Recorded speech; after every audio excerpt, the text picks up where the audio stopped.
Hello, everyone, and peace of Christ to all of you. I hope my voice is coming good and clear from your side. Please let me know if you have any difficulty. Otherwise, we have to contact the customer service of Dr. Zakir Naik. And, you know, um yesterday there's a Abdul. He sent me a message on Facebook. He said to me, Christian Prince. Oh, hold on. Why I want to say to you what he said to me? What about I play it for you? That will be better for fun. Oh, I deleted. Sorry, I cannot play it for you. Yeah. Anyway, said Christian Prince, you are the one who is lying to Muslims. This guy is so upset because Muslims are leaving Islam watching my program. And you are running away from me. I do. I keep running away. I am here every day almost for 4, 5, 6 hours. Still the Muslims cannot find me and they cannot call me. But this Abdul, he want only to debate in Facebook because I think he heard that Facebook only is halal and Skype is haram. Anyway, what a bunch of kids. They want to show themselves that they can debate Christian Prince, but they don't dare to call Christian Prince. But in the same time, we have to do something about Christian Prince. So we challenge Christian Prince, but we don't go to debate Christian Prince, and that will make us look like we debated Christian Prince. Forget about Christian Prince, and everybody is welcome. I will open my Skype in a few minutes, so Muslims only can call me as a start. We start today our program with chapter 81, verse number 8. A Muslim Abdul, he sent me a question. He said, if Islam, you said in your video, name for me one good thing about Muhammad. And he said to me, what about this verse? This verse, according to Muslims, that the Arab, they used to bury their daughters if she is a female, and they bury her even alive. First of all, this is a big fat lie. Muslims, they keep repeating, and only idiot can believe it. I want those who listen to us today to cut this part of the video and make it short about this question and the answer. Just to show you how Muslim they fabricate, this is the translation as you see. In Arabic, it does not say anywhere the word gur. Nowhere. Nada. It's a big fat lie. Where is the word gur is coming from? Why we see the word gur here?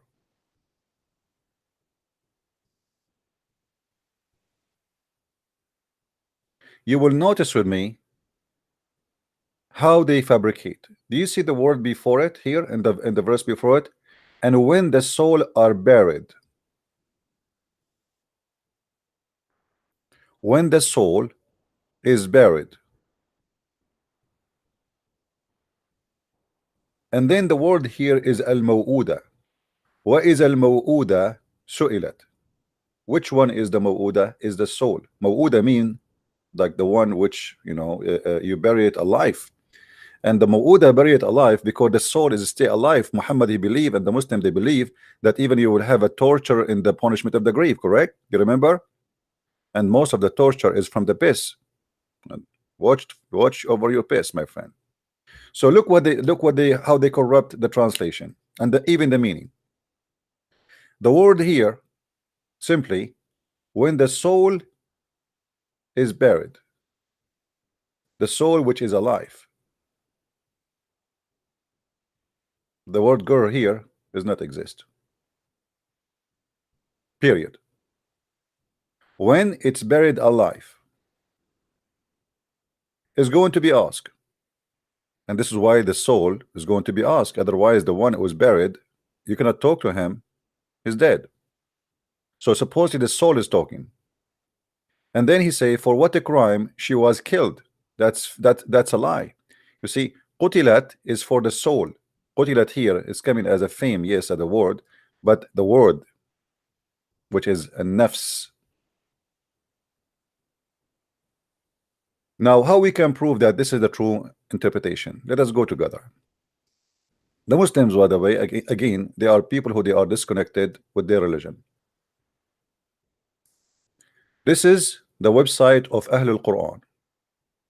Ahlul Quran, the people of Quran. This is not Christian Prince.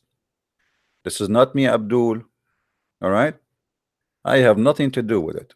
So don't tell me Christian Prince, he have his own fabrication, his own interpretation. He gave us, don't play this stupid game. As you see, this is Ahlul Quran website. Ahlul Quran mean the people of the Quran. Very, very Quranic people. Let us see what it says about tafsir. تفسير الموؤودة والنفس المعذبة.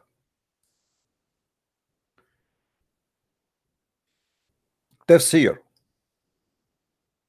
You know what? I'm going to use Google translation. Hold on. Because the Muslim, they might say even he is using, even Google translation is not really good, but I mean better than nothing. Give me a second.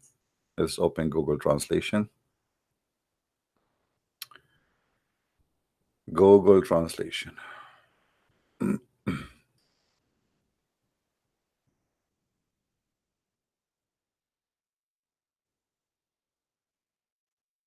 All right. We are in Google translation. We will copy and paste in the front of your eyes. So this is the tafsir, as you see.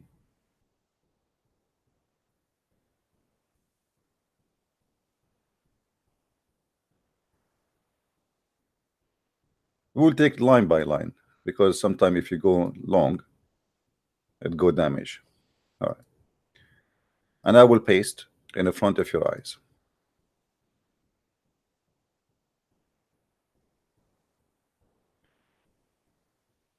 It translating to, I don't know what language now. Okay, hold on. Let us go to English. Where is the English? There we go. Interpretation for the tortured soul, not the infant. Do you see it? Do you see it? They are correcting the idiot. This is your Muslims.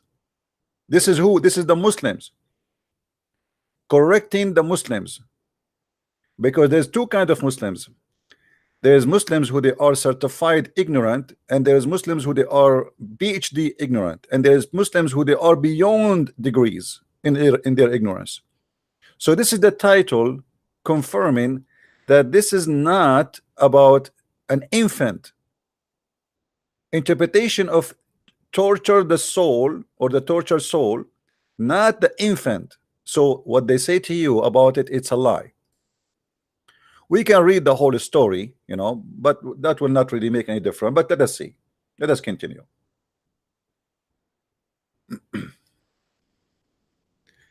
Here they're saying that some of the tafsir, they believe that this is mean about the infant when it was buried, because of being poor and because of a shame and because of etc. And they explain it in such a way. However, here they are giving you examples. Tafsir al-Bayan saying that Tafsir al-Tabari, they are giving you example here, and then they say to you that there is another reading for the verse in the Quran, which it says when it is questioned and killed, which mean the maw'uda, which mean the one is buried. She, the soul itself is going to question why I was killed, and is going to ask the one who killed her why he killed her. Let us take this to Google translation and see what it says.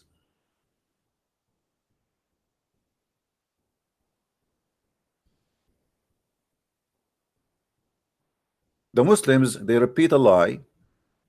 We have a lie, we repeat it over and over and over, and then we believe the lie, and that's it. I mean, that's it. What do you want more? Okay, we find the reading known as ask and ask,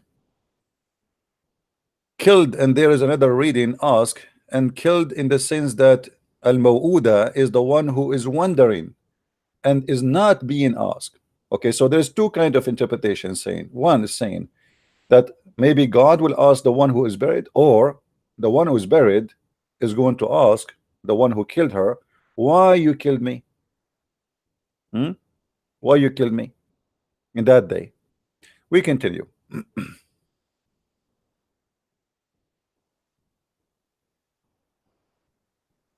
Here they say in both ideas there's a problem. If it is the baby girl cannot talk if she's an infant, because she don't even know the language. As Allah, He said in the chapter of Nahl, Wallahu akhrajakum min butuni ummahatikum la ta'lamuna shay'a. So here they are getting the Abdul Basted saying that how the baby is going to talk if Allah He confirmed in the Quran in the chapter of the bees that Allah he took you from the belly of your mother and you know nothing, which means she cannot talk, she know nothing, which means she have no knowledge of what killing mean. So how this would happen? And here they continue. This is scholar. ومن ثم فهي لن تسأل ولن تسأل طبقا لقوله تعالى سورة الأنبياء كما بدأنا. And based on this, she is not going to be asked, and she is not going to ask. Okay, so he continue. He says, and then we go back to the chapter of Al-Baqarah, where Allah He says, ولا يؤيده حفظهما. The same word is used in this verse, appear in this verse here. I mean, in the verse about the baby, supposedly, appear in this verse. He says, فَمَعْنَاهُ وَلَا يُثْقِلُهُ حَفْظُ السَّمَاوَاتِ وَالْأَرْضِ.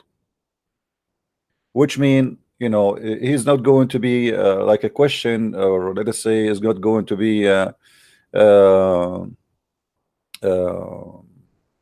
is not going to be hard on him to keep the sky and the earth together. He's not going to be tired from keeping the sky and the earth together. The same exact word. Then he go back, the scholar, he says, نعود لكلمة قتلت فقد تم تفسيرها كما هو في المشهور من معاني اللفظ. And he says, and the tafsir came here as most famous interpretation for the word of the meaning, which means the one who killed somebody by slaughtering or by death, normal death. And he said, there is another meaning, وهو اللعن كما قال الله في سورة المنافقون. And there is other meaning which is called, now we are going in details, اللعن, which means cursing. So he says, قاتلهم الله أن يؤفكون. Allah, may Allah kill them, you know, and may He like you know, like expose them and destroy them. And what is meant here, لعنهم الله, Allah He cursed them. How they became kuffar in other meaning, Allah He punished them because they lie. And Allah He says is the same in the chapter of Abasa, قتل الإنسان ما أكفره, قتل الإنسان ما أكفره. Which mean I cursed the man by his kufr and his lie, but he used the word qatl here, qatl, which means to kill. So what here the verse saying that Allah is like wishing the man to be killed for he is a liar and he is for he's a deceiver. And here again this is a proof that Allah cannot be God, because why Allah He says such a thing, قتل الإنسان ما أكفره. Let us take this verse and go to the English so you can read with me what it says, so we can love together at this false religion.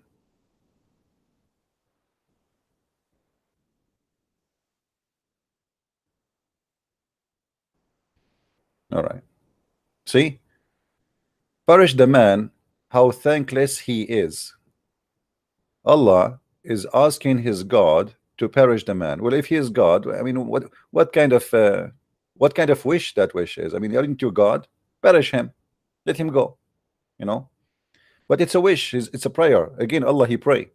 So Allah He's saying, perish the man, perish a man, you know, kill, like it's a wish to kill him, but he cannot do it. The rest of the verses. And anyway, as you see here, and then he says, وَمِن ثُمَّ, I'm going to copy this and post it in Google as it is, just to make it short and simple.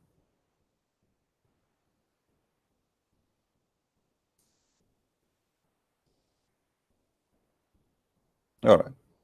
Therefore, the meaning has nothing to do with killing of girls and infants, and the meaning of the phrase is if the mother was asked this is the word mother here is wrong. If the soul is asked, what was wrong? What's wrong? Like what's wrong she did? You know, the soul. Okay, the soul of the person is the female here. The soul. You know, what's wrong that she did? The soul. And if tried, what tried? No, wrong translation here. And what is the reason she was killed? You know, what the reason she was tortured, and what was the reason she was suffer, like living in suffering.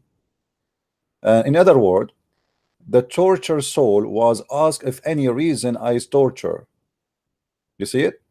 So it's very clear that this is a false interpretation for the Muslim. They use it to tell you that Islam is stop killing infant.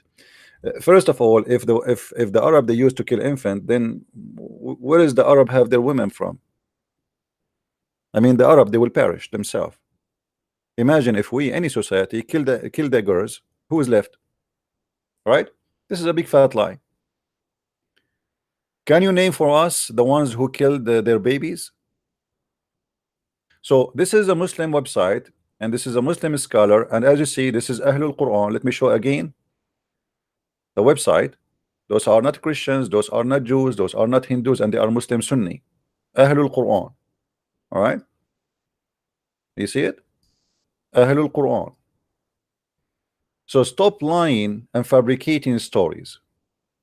Now we finish this, and here we go. Let me post the link for you, for those who wanna go and read it from the Muslim Abdul, just for entertaining.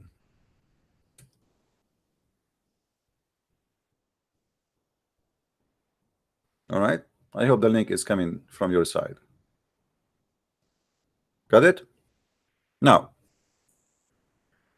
we go to the second question. We have another Abdul asking me a question. Let me see the other Abdul.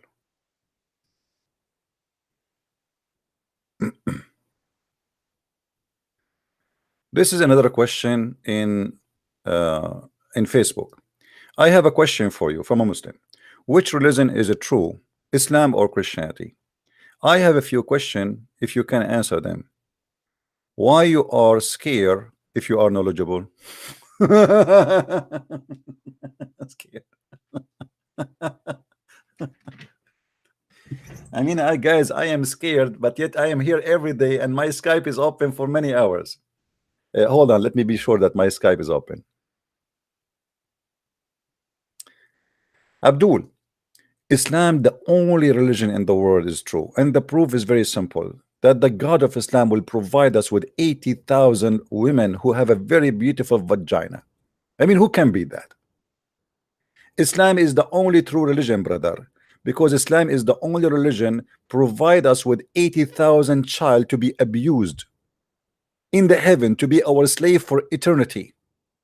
Brother, Islam is the only true religion, because it is the only religion which provide us with endless penis, which is scaring the hell of me.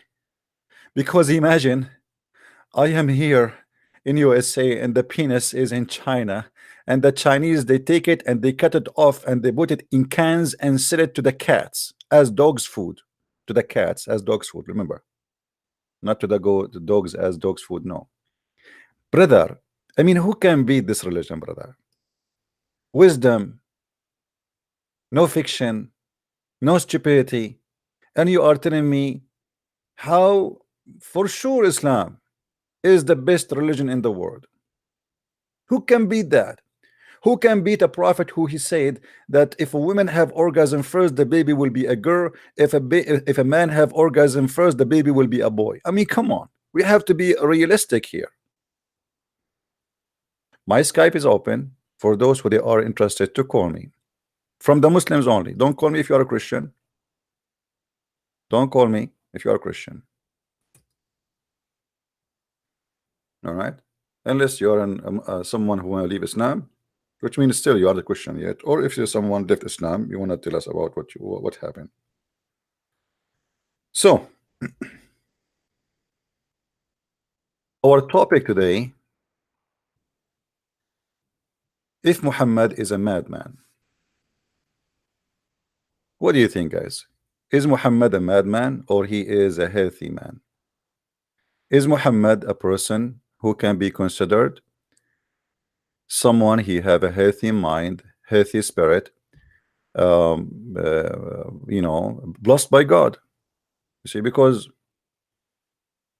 by the way, be careful when I say healthy man, not necessarily if you are not healthy, you are not blessed. No, no, no. This is what I'm saying. But when somebody claiming to be a prophet of God, willing to deceive hundreds of millions just for the sake of his own, that is kind of sickness. But this sickness will be punished. There's sickness, it's not your fault to be sick with it, even if you are crazy. God is about justice, right? But there's some kind of sickness where you will be punished for your lies and for your sickness, because this is sickness of your choice. And Muhammad, obviously he have sickness, he knew about it, and he chose to use his sickness to take over people.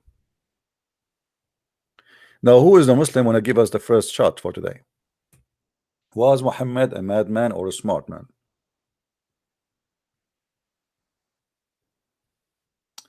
The first thing you will learn about Muhammad,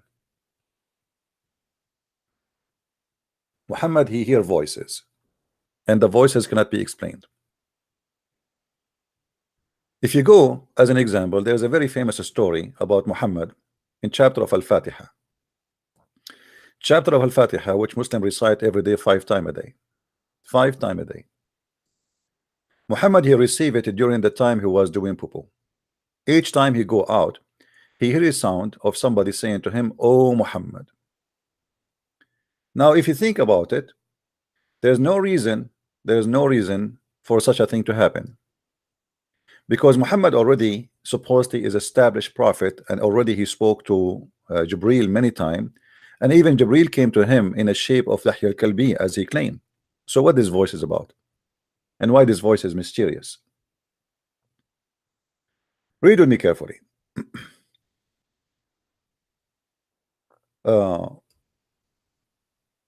And whenever who? Muhammad, whenever he heard, sorry, let's go back from here. The message of Allah, Allah bless him. This is, by the way, this is a fast translation, doesn't say Allah bless him, it says Allah pray on him and salute him. Whenever he went out, used to hear someone calling him, "Oh Muhammad." Now let me do it in the same way Muhammad hijab.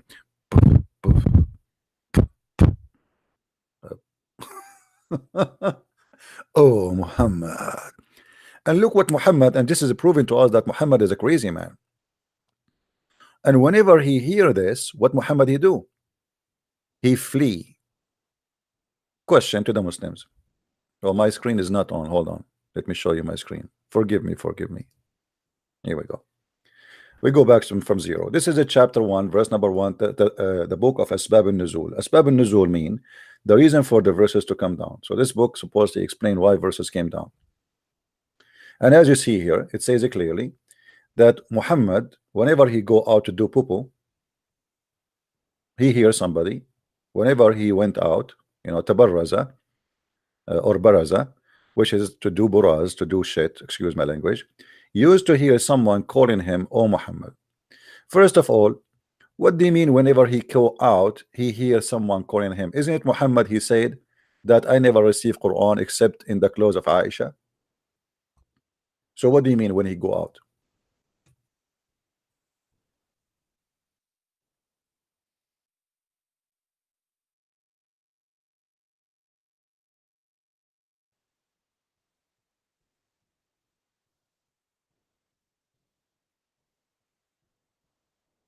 You see the word mirt? The Muslim, they say to us, lying to us, that the word here is not a clothing.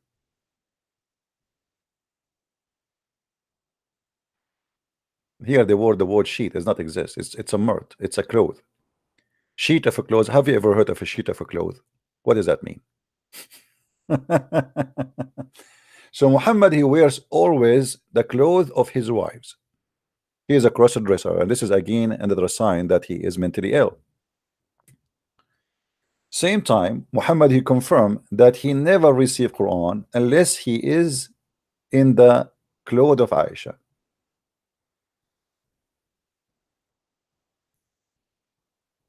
Let us see.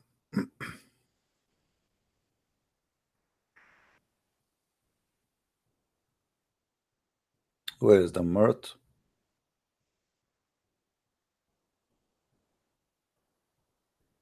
Here we go. No, hold on. Actually, here, this is a good reference here. When the Muslim, they say to you that Muhammad was not wearing the clothes of Aisha, read with me carefully here. Let's see the translation first. Abu Bakr asked for a permission to come into the Messenger of Allah. May Allah pray on him and salute him. While he was laying off Aisha bed, wearing Aisha woolen shirt. This is the Muslim translation. Do you see it?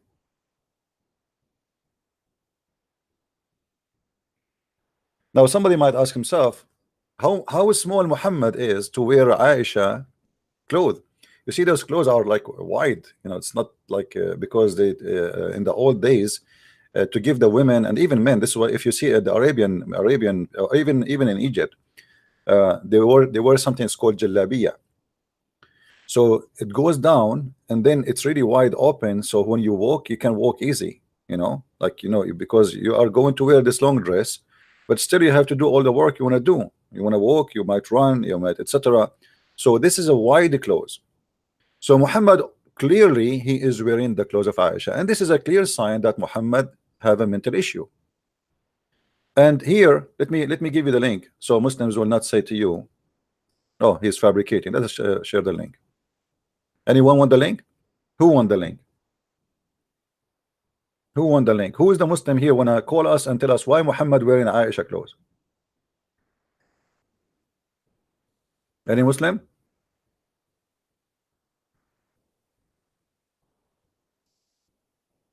Alhamdulillah.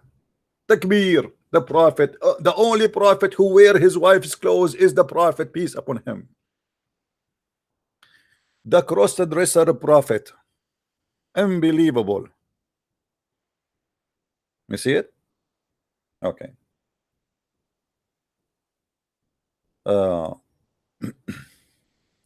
Yeah. Save the reference, please, because later you might ask me for it and say, Christian Prince, can you find it to me? And then I will say to you, why you did not save it? I'm not here to be your library. I have thousands of people ask me questions. So as you see, Muhammad always he wear his wife clothes. Same time, Mirtu Aisha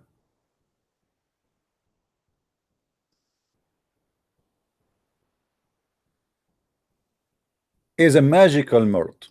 The cloth of Aisha is a magical cloth. Muhammad he claimed that he never received Quran except on the clothes of Aisha. Let me see if I can find the reference for you faster. Hold on.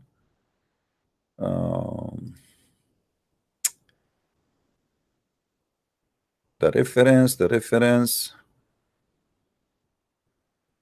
Okay.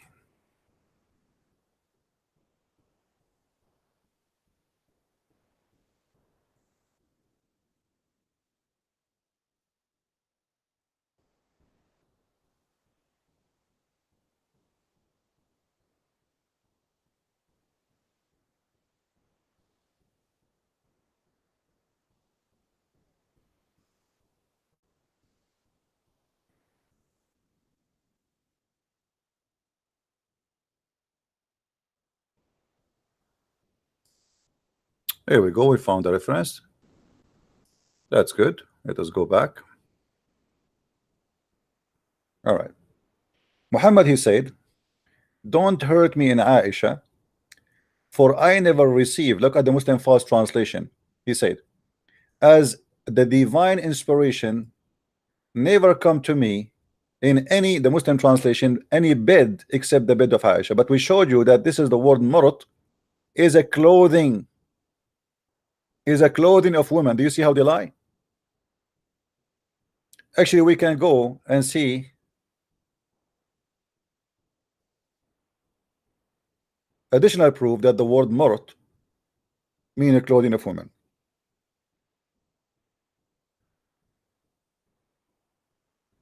Let us see.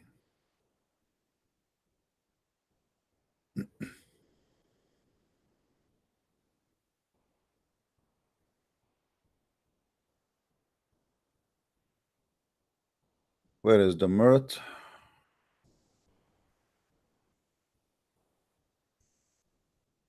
Here we go.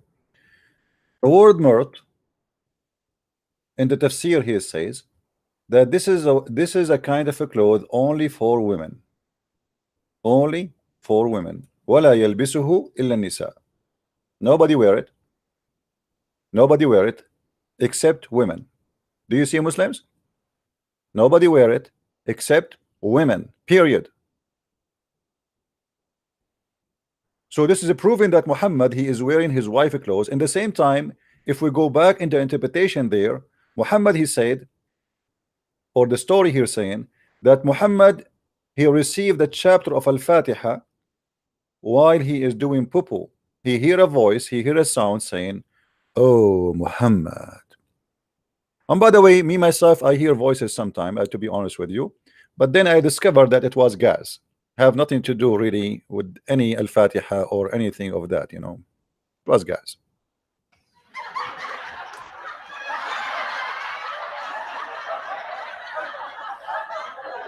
You know, things happen. Muhammad, he go to the bathroom and it says whenever, you know the song, whenever, so whenever Muhammad, he go to the bathroom, always he hear a sound saying to him, "Oh Muhammad." And Muhammad, he answer back, "Oh, what the heck?" And he run away. Why Muhammad, he used to flee? Any Muslim can explain to us? He is a prophet of God. He met Jibril many times. Jibril came to him in the shape of a man, the shape of Dahil Kalbi.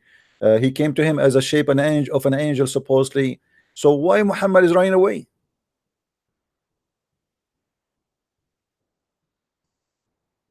Who is a Muslim wanna call me in Skype? Why Muhammad is running away? And how Muhammad, he says, I never received Quran except in the clothes of Aisha. So what about the clothes of Khadija? What about the house of Khadija? The Muslim, they say the word here, thawb, mean house sometime, even they lie. Well, what about then Khadija? He never received Quran in the house of Khadija.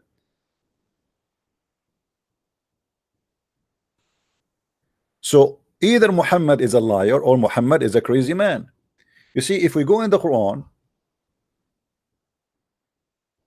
if you go in the Quran, you will find the Arab saying to Muhammad, "You are a majnoon."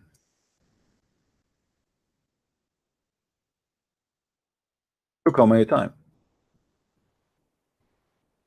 Look how many times, brother. Look. Look.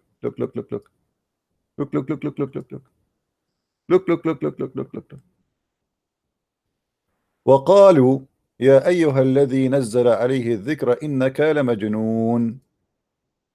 Translation, please, brother.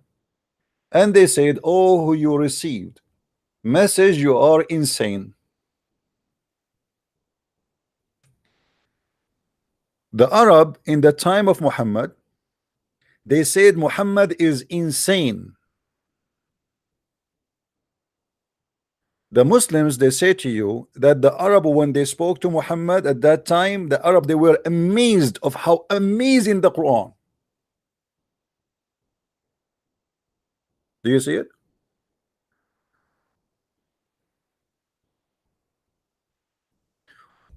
By the way, we are waiting for the Muslims to call us.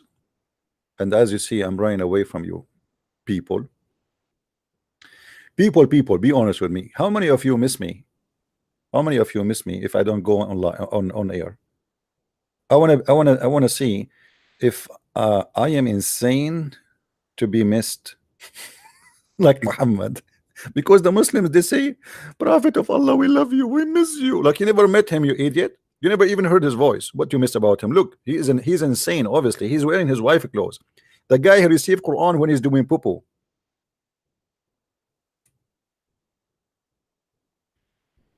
All right, I got it. I got all of you. You miss me. Okay, I'm going to win the coming election, and I will become a prophet of Allah, and I will bring you better promises than Muhammad. I will. You see, Muhammad, he never mentioned 4K TV. I will promise you even 12K TV in the heaven. Free internet, unlimited text messages, unlimited Netflix, unlimited movies. I mean, this is really will be heaven. But look at the heaven of Allah. He will give me a couch. What? What do you mean he will not give me a couch? God, he promised me a heaven, and the heaven have a couch. And then he described to me, or he says, I will be reclining in the couch. This is God. This is God. Huh. And I will be wearing a bracelet.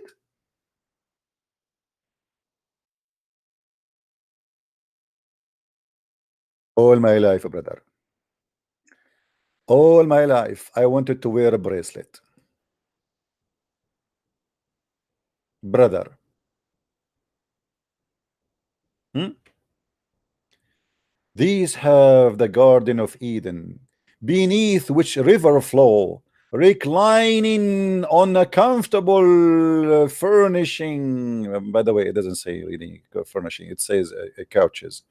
They will be adorned with the bracelet of gold.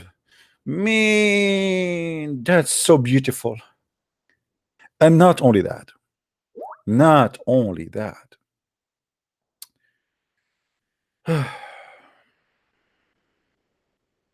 we are going to wear, all of us, all of us,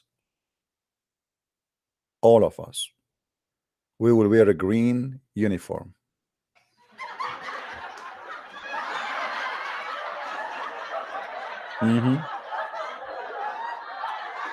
And will wear a green garment of silk and brocade. What a wonderful reward. Are you kidding me? This is the best reward ever anyone can get. Come on.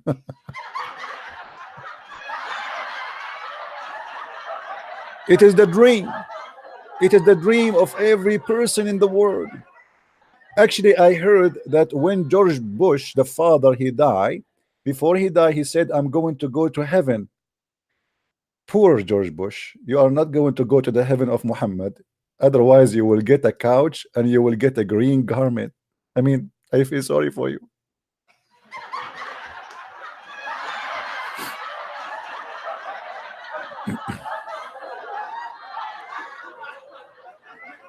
Oh boy. And you are telling me Muhammad is not a crazy man. What kind of a man he promised such a promises, unless he is a mental? This guy, obviously, he is trying to seduce the Arab, who they are, you know, savage, who never have a couch. They never wear silk clothes.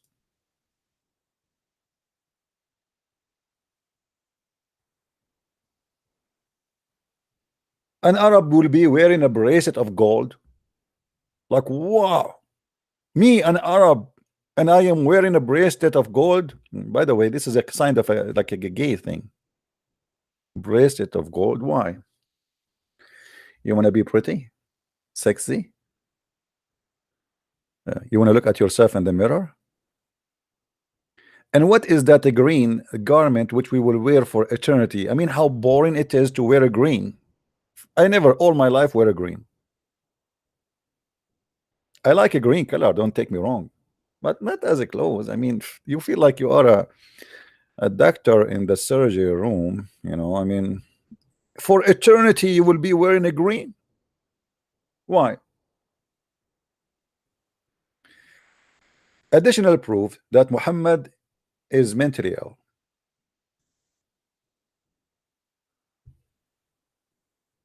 If you see here with me, Muhammad, he keep repeating the same promises all over the Quran. I mean, it's the same boring, stupid thing. Why Allah need to repeat himself over and over and over? If Allah is God, he don't repeat himself in vain. You know, that's it.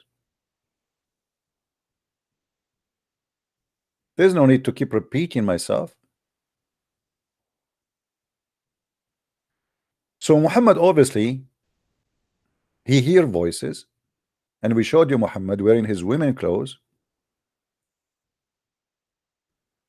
And there is the Quran, the Arab, they call Muhammad many times crazy. And by the way, if somebody call you crazy, not necessarily to be crazy, it might be positive sometime because maybe you're a genius. But obviously Muhammad cannot be a genius, because when a man, he says, if the man have orgasm first, the baby will be a girl. Obviously this guy is an idiot. This has have nothing to do with being a genius. This have to do with being an idiot and a liar. Because I should not speak of something I do not know unless I know. And yesterday actually we spoke about that, and a Muslim, he called us and we showed him that Muhammad, he said that this information, he claimed that this is information coming from Jibreel. He said Jibreel just told me.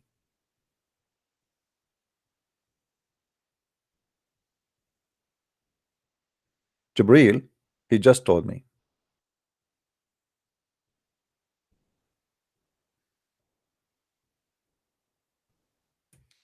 You know, Muslims, as long now you know how to control the gender, and you Muslim don't like to have female babies, what about you practice this? Let us see if you can have just boys. Just do it. You come first. Actually, Muslim women, they never come. Muslim women, they never come. That's mean you should have 100% baby boy, because Muslim women, they do circumcision for them. And women, if you circumcise her, simply as if you cut the penis of a man, she will never feel anything. She will never have orgasm. Additional proof that Muhammad is doing a scam and he is lying. He is trying to claim that he knew, and he claimed that, you know, Allah told him. Where Muhammad he got this information that if whoever comes first, the baby will be a girl? Muhammad he got it from Allah. Jibreel told him, brother. Jibreel told me. Oh boy. If we go here, let us see.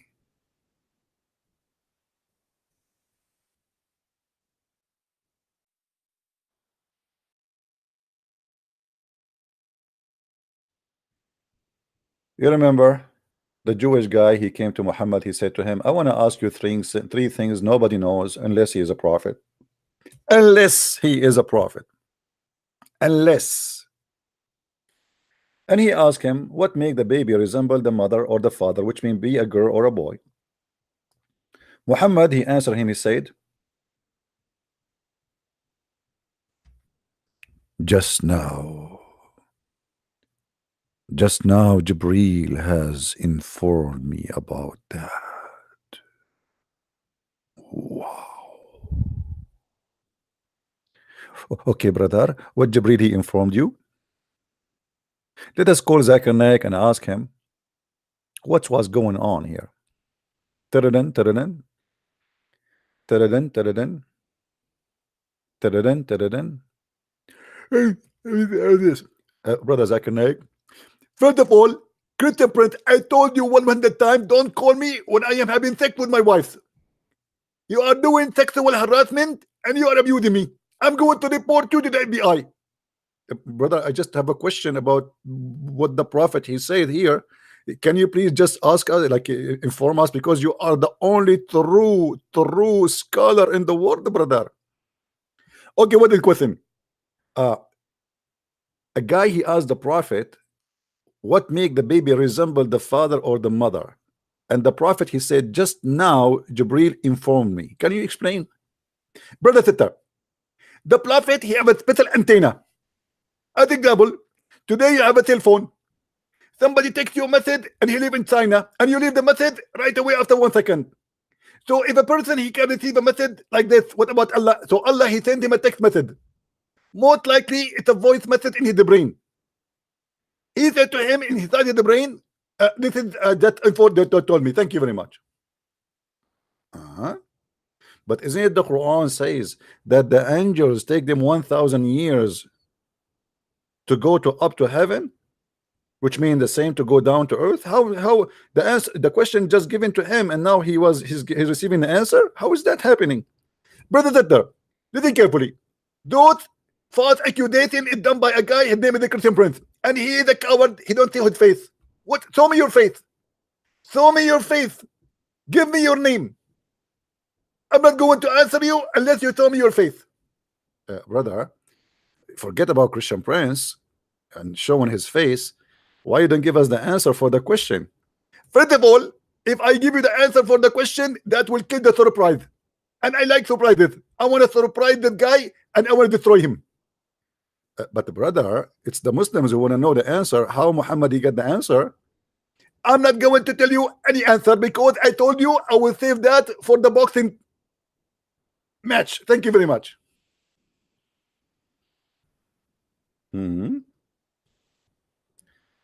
Show us your face. This is the answer.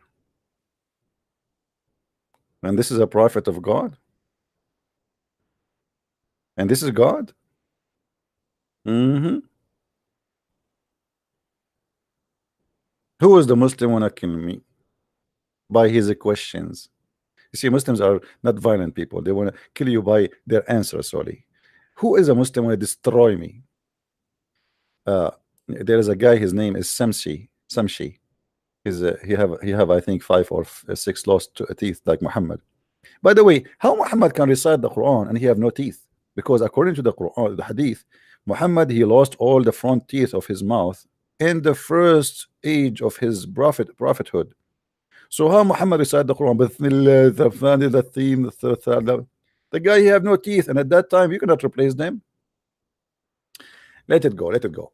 So Muhammad obviously he is suffering from mental issue. When a man he claimed that Jibreel told him that if the women have orgasm first, the baby will be a girl, and when the man have orgasm first, the baby will be a girl. He is claiming that he is receiving that from God, and that cannot be from God. So it's going to be from who? Either you as a Muslim, you have to admit that Muhammad is suffering from mental issues, or Muhammad is a false prophet. Choose one. Choose one. I will give you another example.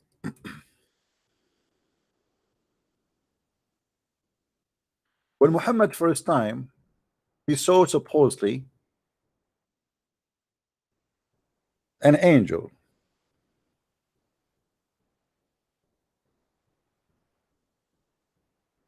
Look, the translation here is gone. What is the rest of the what happened? Look what happened to the hadith. Look how long the hadith is. Look how long the hadith is. Look. But in English, it's gone. Look. Look.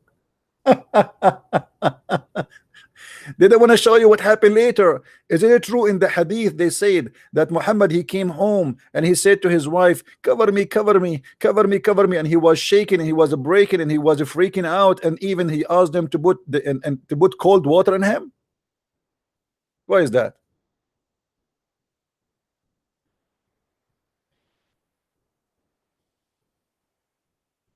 They try to hide it in different place, but we find it here.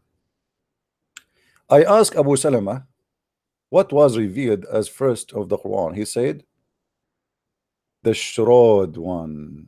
I said, oh, recite Shrod one, Al-Mudaththir. You see here, by the way, the Muslims are not sure which one is the first verse came in the Quran. Why? Because Muhammad obviously is a madman. He reported many stories. So why here they are saying the shrouded one is the first verse Muhammad received?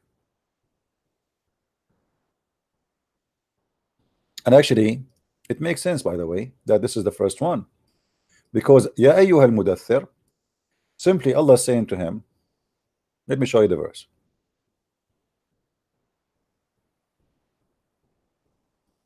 Until now we have 0 Muslim calling. I don't know what's happening. My Skype is on. and there's no reason to fear. Allah will take your side. This is a chapter number 74.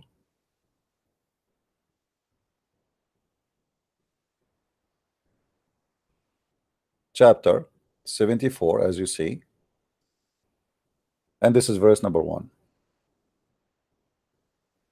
It says, "Oh, the one who is like, you know, in such a situation, you are shaking, breaking, covering yourself, whatever you want to call it, arise and warn, and magnify your Lord, and purify your clothes." Why? Because Muhammad, and abandon the abomination, which is the idol. Actually, the rajas here is the idol. So obviously Muhammad, he was an idol worshipper.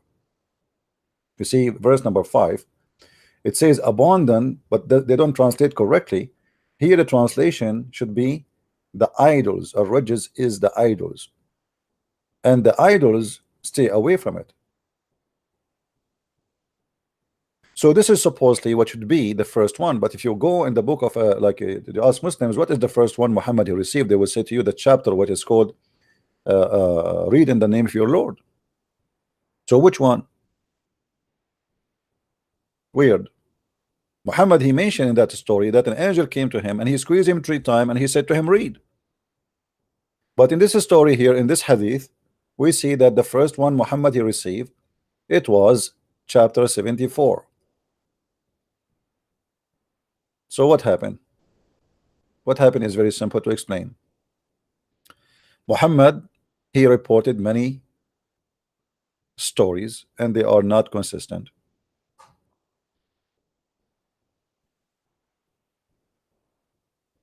Do we have any Muslim on a chorus?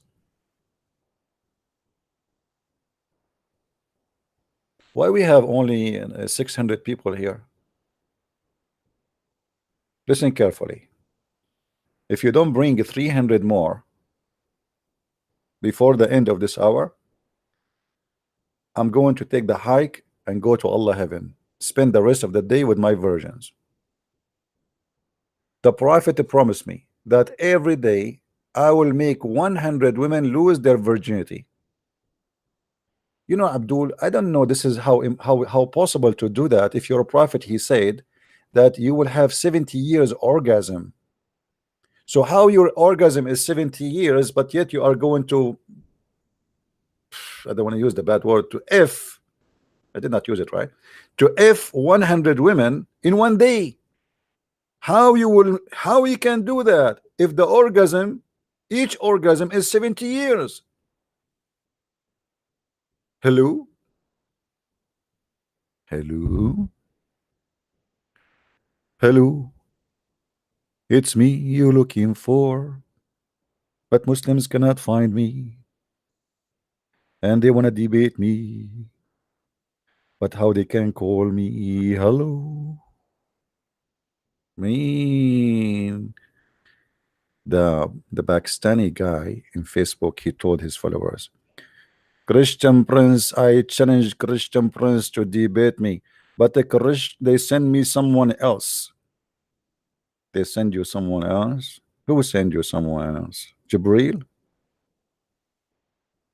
He want to show the Muslim that he is a person, he can debate the Christians. You know? Unbelievable. Unbelievable. So you will notice right away when the Muslims they speak about something, it is always very funny and very crazy, and they have no idea what they are talking about. We continue. Let us see.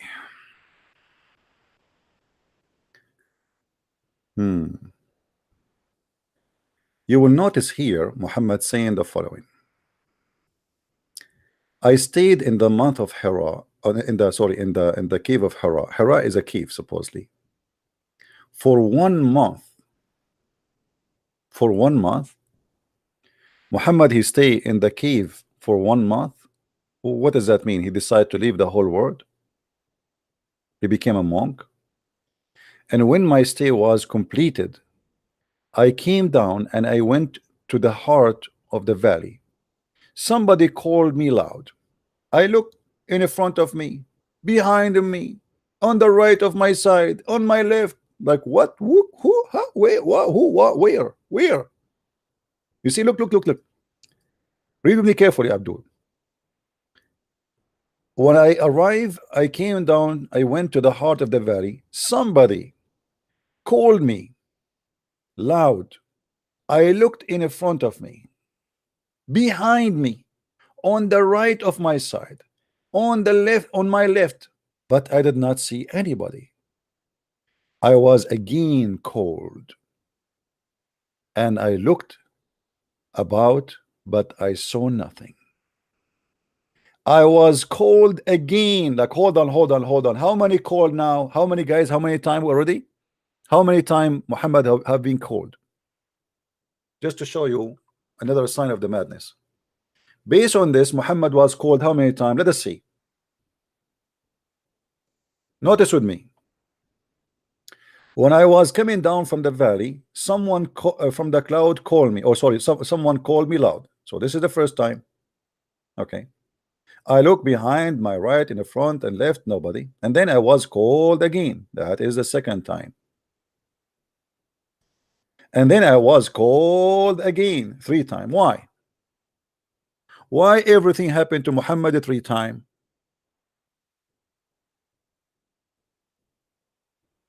Any Muslim?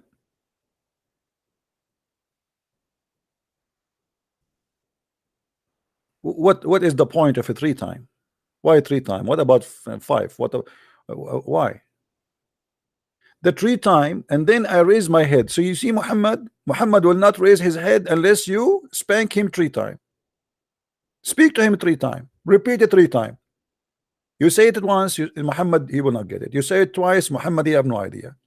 You say it twice, Muhammad, is it Tritanian? Huh? Oh no, I got it. Oh man, tell me why the angel, he said to, why the angel did not call him Muhammad by saying Muhammad 3 times, which means don't say it 3 times, just say Muhammad 3 times. I mean, I think that will work. Try it. In the other hadith, Muhammad, he said that the angel, he squeezed him 3 times. But do you see how the story here has changed, guys? Do you see how the story changed? Where is the squeeze in here?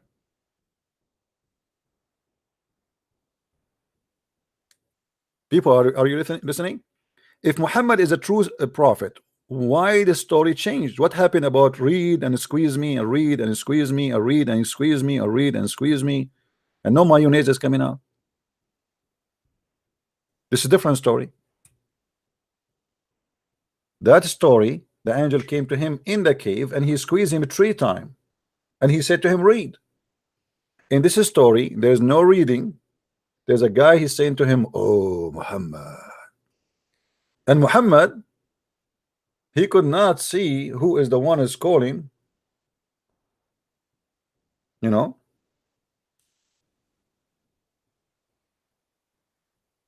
All right.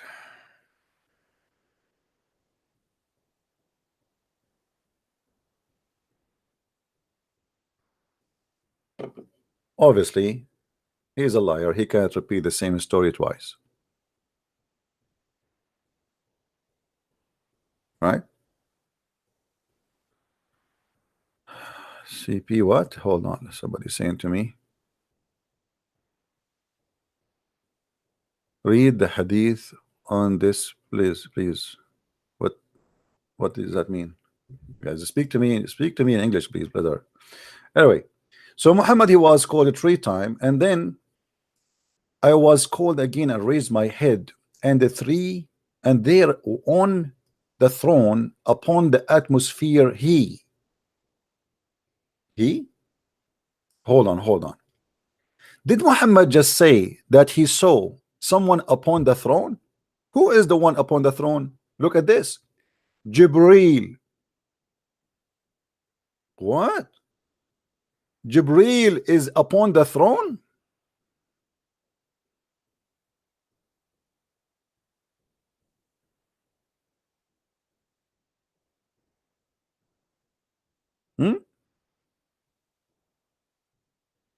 So if Jibreel is upon the throne, Allah is where? He went to the bathroom?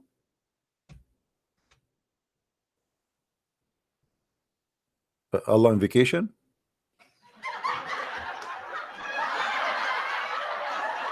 Allah said to Jibril, sit in my place until I come back so nobody will take my chair in the movie theater.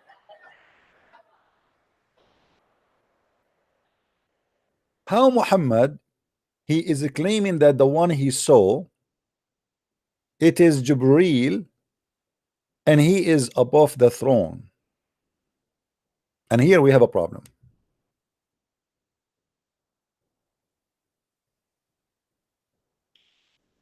The cave of Hara is just very close in Mecca. Actually, it's like walking distance in the town. Actually, today is like almost is inside the city zone. How somebody is in the throne of heaven and he appear, but nobody saw him except Muhammad.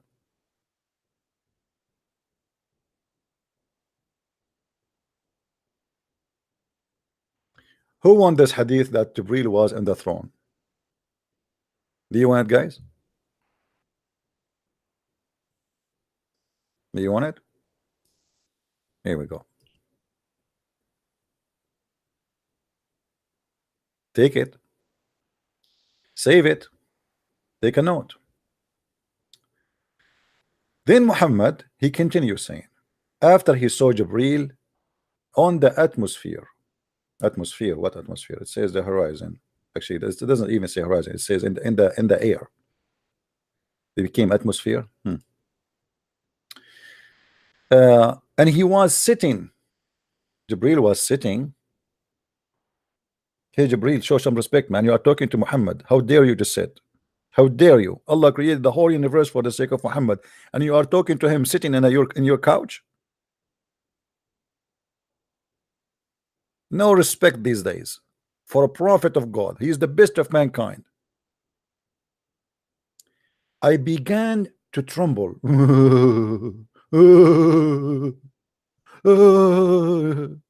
on account of fear. Hold on. I mean, why the angel called him, and what he called you? What he said? What happened? He called you. What he said? What do you mean he called me? There is something stupid in the story. If an angel who is look like he's God because he's sitting in the throne, he said something to me, shouldn't I report what he said to me? No, he called me. He just called me, and then I start, trembling. Okay, how we tremble? How what happened? From what? From fear. In fear, I came to Khadija, and I said, "Warm me up." Do you remember the brother who called us and he said he is suffering from an illness? It's called epilepsy. Do you remember the brother who called me just a few days ago? And I told him, actually, I really prayed for him. May the Lord, took in your hand and make you stronger. And you can tell he's a smart. Look, he called. First of all, look how brave he is. He called us and he says, I have the same problem as Muhammad. I mean, you have to be really brave to say that. He said, I have the same illness. But you listen to him, the person is really smart, even though he is suffering from that illness. So the illness here is not a problem. The problem is that you take over your illness to make it as you are a messenger of God, deceiving people when I mean, he must knows that that he cannot be a prophet, and this is proven many places that he is imagining things. So here you will notice that Muhammad, he is trembling in fear, and he went to Khadija and he said, warm me up, which means he feels so cold. They warmed me up and they throw water on me, and Allah, the gracious or the glorious, send down this. He sent down what? He sent down this verse. You who are shrouded, arise and deliver warning. Your Lord magnify and your clothes cleanse. By the way, I don't say thank you for those who they are making donation because you are not waiting for my thanks, right?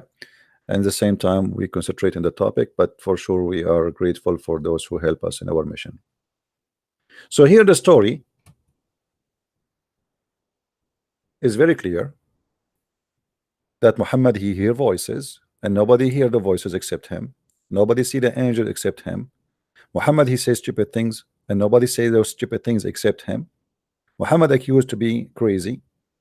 And again, this is not the only reason to believe he's a crazy, but as you said, there's many things. Muhammad wearing his wife clothes. Muhammad claimed that he never received Quran except in his wife clothes. All of those things bring us to one place, that Muhammad, he have a mental illness. And for sure, there's tons of more reasons to believe Muhammad is suffering from mental illness. I will show you one. Let me look for this hadith.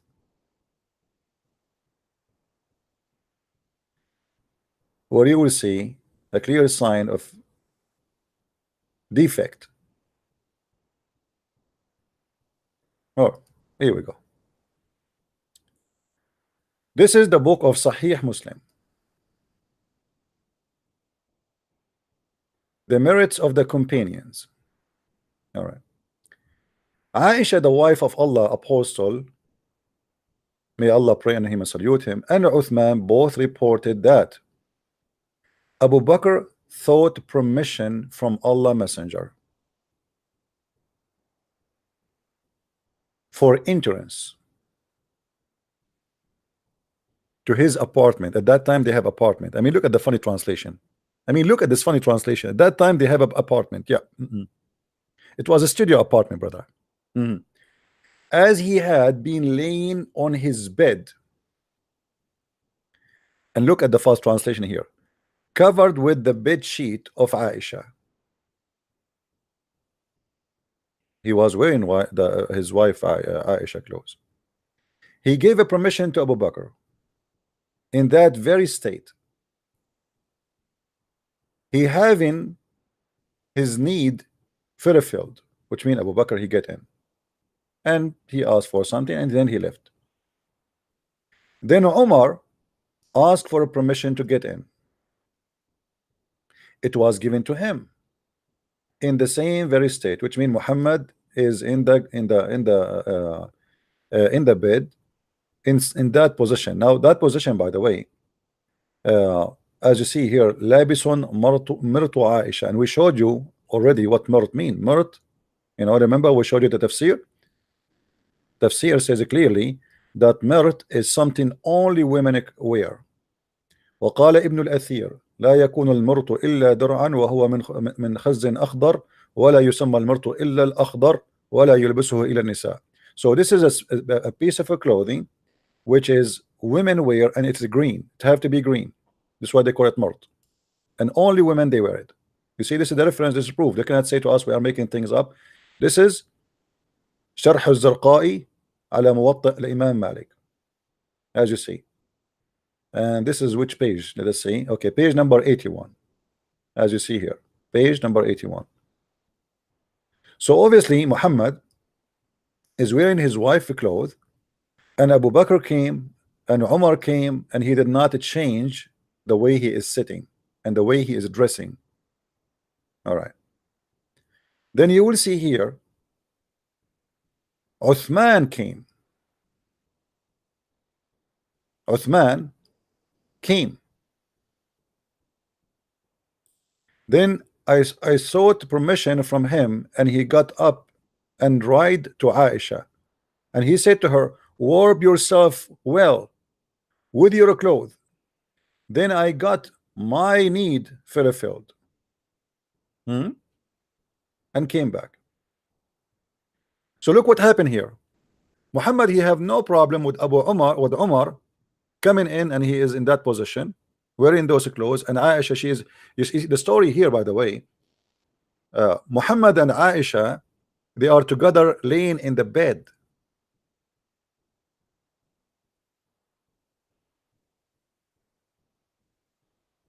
And they are in a certain position, which is like, you know, normally you do only when you are like with some, you know, family. I mean, you don't care. I'm not saying they are having sex, no, but like you don't, it's not embarrassing to sit in the front of somebody if he is a family member. You know what I mean? But look what happened. Abu Bakr came, Muhammad did not change. Umar came, Muhammad did not change. Uthman came, he right away he asked his wife to cover herself, which means his wife, she is uncovering herself, she is exposing her body. Not only him, Aisha herself, she is exposed. Now Abu Bakr is the father of Aisha, says no problem, this is his daughter. But Umar is a stranger. When Uthman he came, suddenly Muhammad, before Uthman entered, he said, warp yourself, cover yourself, cover yourself. And he himself, he changed his clothing. And look what he said. Umar, he came and he asked for permission, he got in and he left. Sorry, Uthman. And then Aisha, she said, Allah Messenger, why is it that I did not see you feeling any you know, like shame or embarrassing in the case of dressing properly in the presence of Abu Bakr and the presence of Umar, as you showed in the case of Uthman?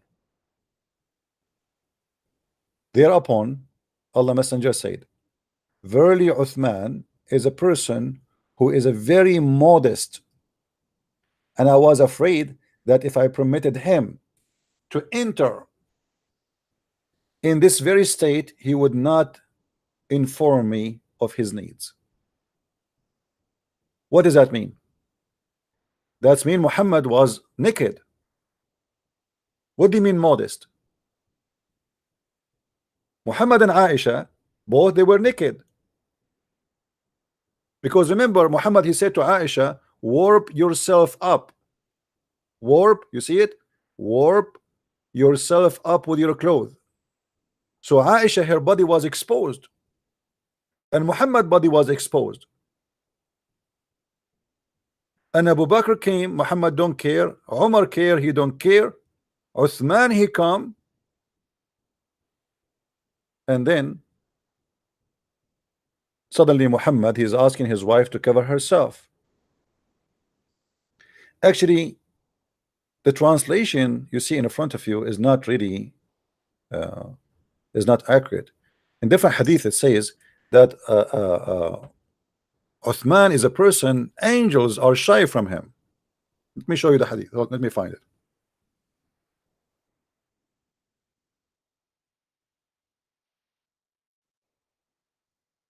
Yeah, this is the same story,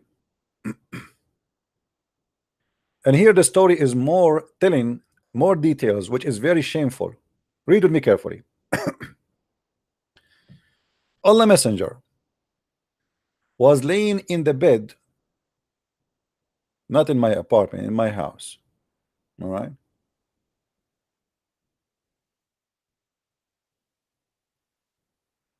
And his thigh was uncovered. His thigh was uncovered. So Muhammad is exposing his legs. This is the Muslim story, not my story. This is the Muslim translation, not my translation, as you see.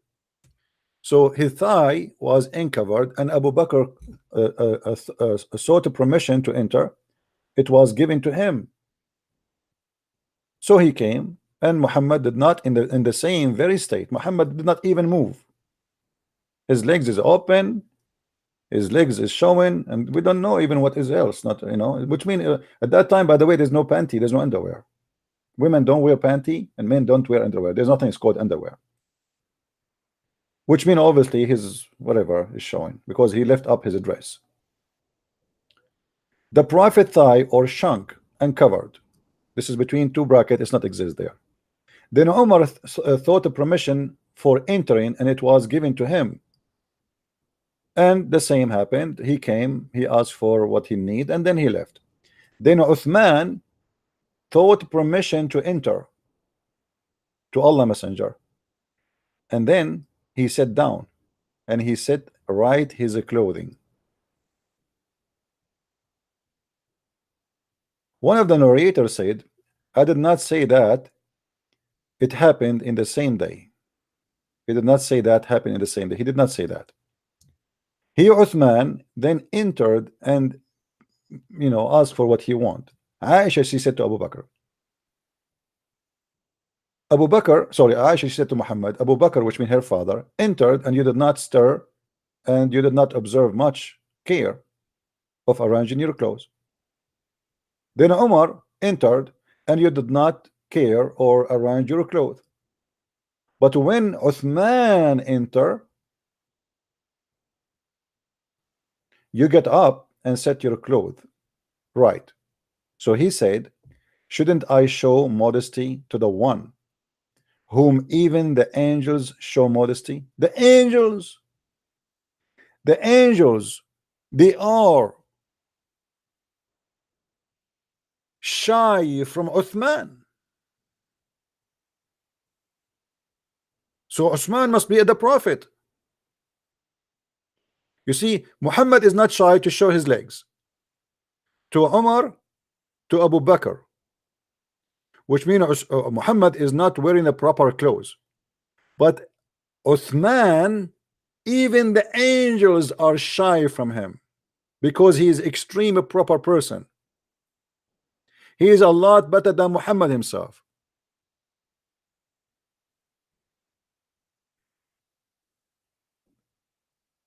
How that can be true?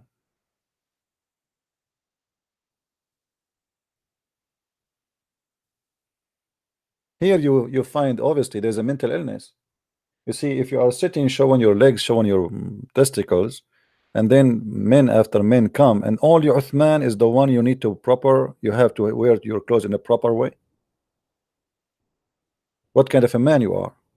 Because at the end of the day, Abu Bakr is a man, and Umar is a man, and Uthman is a man. And if you are not wearing your clothes in a proper way, that's a shame. I mean, why you want to do that? Unless this is an open society, like hippies, you can go even naked. Here you will see that Muhammad again, he have a mental issues of making decision about who and how and where he can be wearing the proper clothes.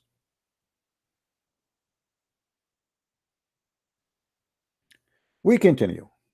Who won the hadith? Who won the hadith? Who is Abdul won the hadith? Here we go. Because they might say to you, this is weak. By the way, this is not weak. This is strong. Very strong. Very strong hadith, brother. All right.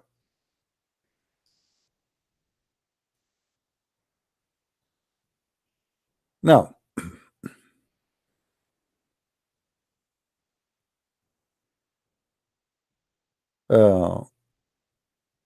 one of the things sick people they have, that he think he is the greatest.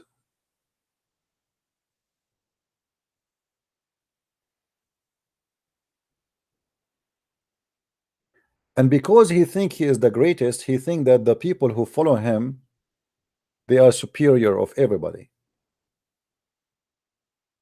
In a violent way. Look at this.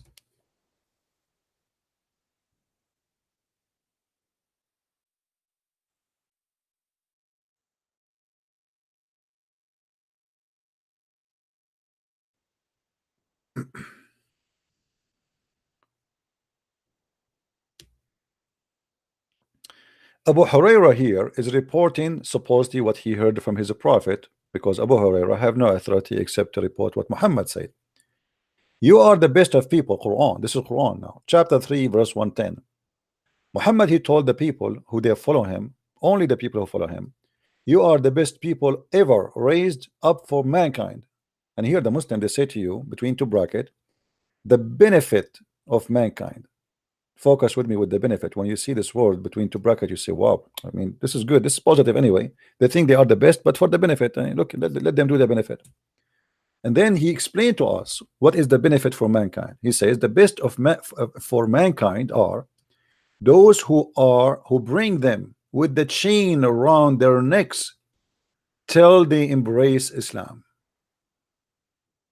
So Muhammad, because of his madness, he believed that the best he can do to mankind is to go and capture you and enslave you and bring you like a dog or a mule or a donkey or a cow and put a chain around your neck And that is the benefit Muslims they can do to mankind. And this is what we see around us. If you don't believe me, go and read the news today. How many people get killed today, just today, in the last 24 hours in the name of Allah? How many?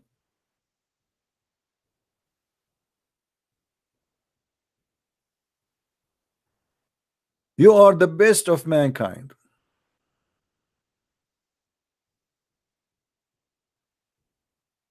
And not only that, you know, you remember the verse where Muhammad hijab, he said that the Allah, he pray for Muhammad. Allah don't pray on Muhammad. Muhammad here, he put himself the center of the universe. Allah, Jibreel, the angels, the believers are what? Praying on Muhammad. The Muslim, they try to fabricate and say this is a blessing. Let us say it's a blessing for the sake of argument. Still Muhammad became the center of the universe. He is mentally ill. Allah, the angels, Jibreel, and the believers, which means nobody left. Everybody praying on Muhammad. Why? Allah, he has nothing to do except Muhammad, obviously.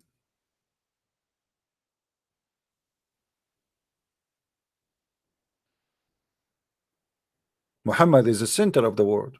He's everything.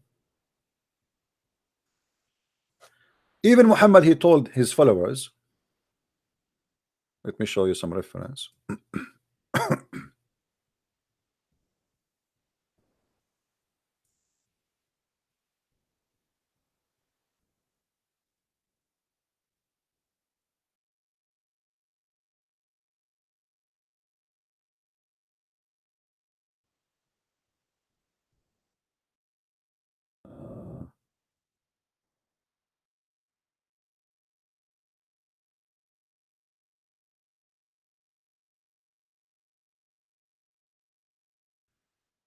Let's see, I'm trying to find you.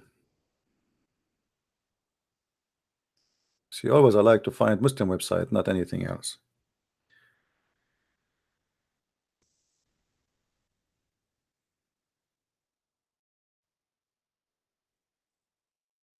Let's see.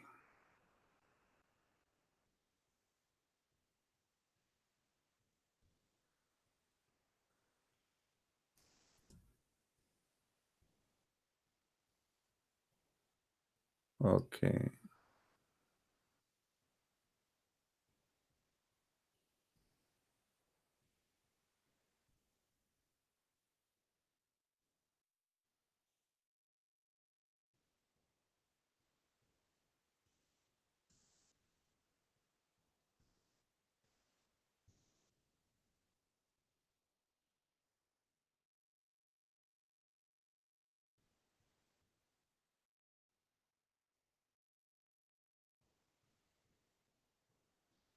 I'm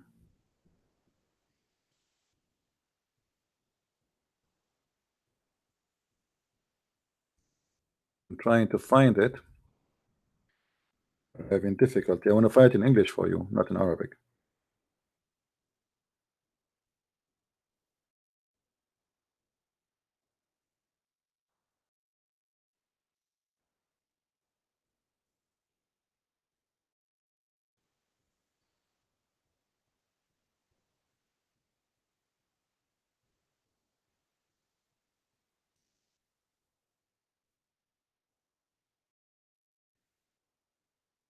Yeah, I wish all of you speak Arabic. That will make it easier for me.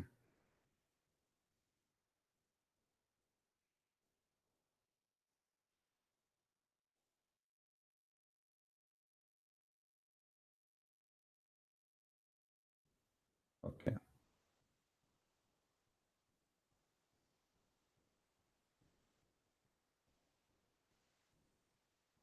Hmm.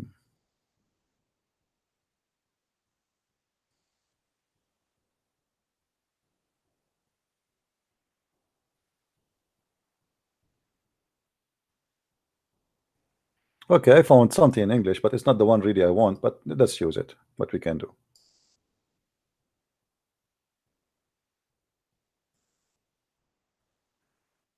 The hadith says, read with me carefully here. include ahkam, blah blah blah blah blah blah blah blah blah. Okay. When Adam when Adam sinned, when Adam he did sin, he said, "Oh Allah, I ask for your forgiveness for the sake of Muhammad." This is Adam, the first man. He is talking about Muhammad, the first man talking about Muhammad. How Muhammad how Muhammad is known by Adam? Look what Muhammad he claimed. If we go to the hadith, we will find Muhammad saying the following.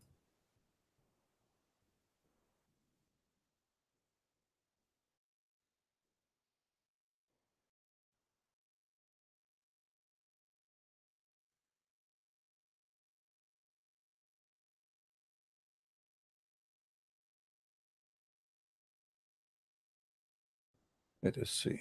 Here we go. Look at this, guys. Somebody asked Muhammad. This is at-Tirmidhi. This is Sahih. This is Sahih. They can't say it's weak. You see, it's Sahih. Look, Muhammad he said. Somebody said to him, Messenger of Allah, when was the prophethood established for you? He said, while Adam was between being a soul and a body. Do you see it?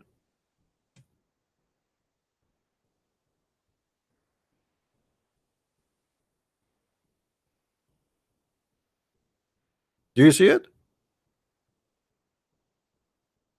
Muhammad became a prophet before even Adam is finished.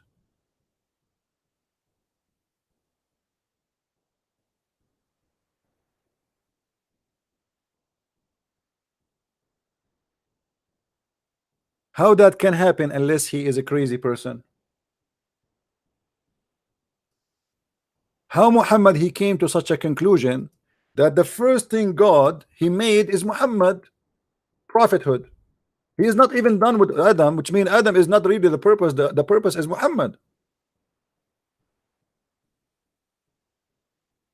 Do you see it?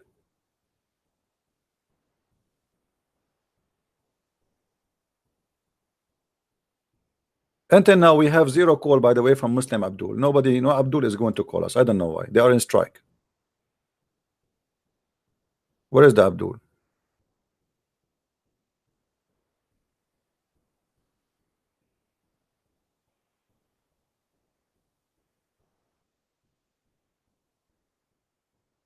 Where is the Abdul?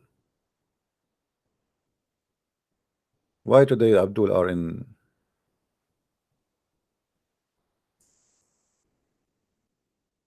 Hello? Where is the ones want to debate me, want to prove me wrong? You know, what happened?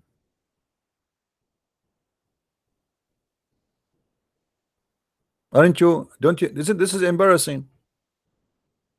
This is embarrassing. You see, Jesus, he said, before Abraham I am, because the Christian believe that Jesus is God. But you're a prophet saying, before Adam I am.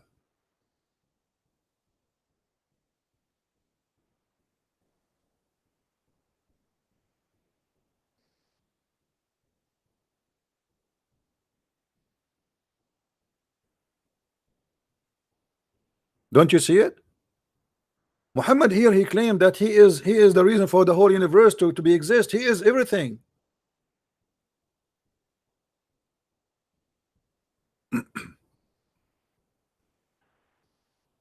Do we need more proof to prove that Muhammad is a crazy man?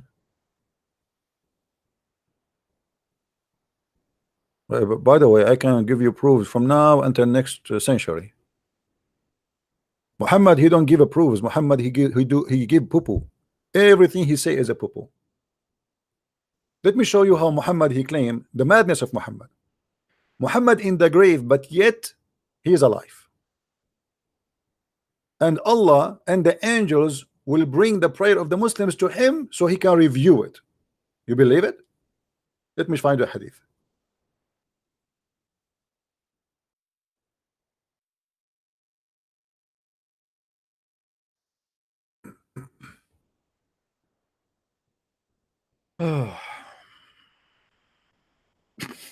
Look at this.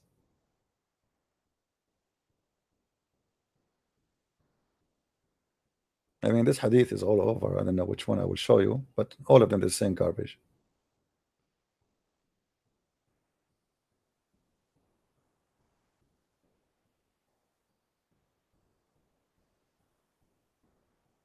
Let us see this one. And again, this is Sahih. So the Muslim cannot say Taif. The Prophet said, among the most excellent of your days is a Friday. So invoke many blessing on me. This is the Muslim translation, by the way. Okay. Invoke many blessing on me. But the fact in Arabic it says فَأَكْثِرُوا مِنَ الصَّلَاةِ عَلَيَّ مِنَ الصَّلَاةِ. Salat. You see the word salat? It's not a prayer. It's not. It's not prayer. It's not a blessing. But here, and it's not a blessing. It's not a prayer in the translation. Okay. But hold on. So in Friday, do a lot more prayer on me. Let us go with the word of blessing. Let us say it's blessing. Invoke many blessing on me on that day. Okay, hold on. What is that will do to you? I mean, are you blessed already or you're not? Are you prophet of God? Here we go. When Allah he was made in Adam, he did not even finish Adam. He set you as a prophethood. You are hired as a prophet. Even Adam is not created yet. And then he said, for your prayer, not a blessing, will be submitted to me. You see, if Muhammad is a prophet and the Muslim here is asking God for a blessing, as the translation trying to make it, not a prayer. Why that prayer? Which is because when you ask God for a blessing, this is a prayer, correct? Just to go with the Muslim fast translation, let us say, for the sake of argument, I am asking God to bless Muhammad. Still, this is a prayer. Because no man can bless anyone. You, when we say I bless you, I say may God bless you. So this is still a prayer. So if they are asking Allah to bless Muhammad, then why the prayer of the Muslims is going to Muhammad, not to Allah? Look what the companion they said to him. They said, how can our prayer, not blessing, be submitted to you when your body has been decayed, which means you are dead? They are talking about him dead now. Well, they are not talking about him when he's alive. Muhammad is speaking about the future when he die. You have to invoke prayer on me every Friday, a lot of it. They said the prophet, but you will be dead. How our prayer will be submitted to you? Look what he said. He said, Allah has forbidden it, the earth, from consuming the bodies of the prophets. Muhammad, he claimed that he is always alive, he never died. Because if it is about consuming the body of the prophet will not be consumed, are you going to be alive? Obviously, yes. Because they are going to provide him with the prayer. Every day the Muslims from around the world, they pray to Muhammad. The angels, they bring all the prayer to Muhammad. Why to Muhammad, not to God? Unless he is mentally ill and he is sick.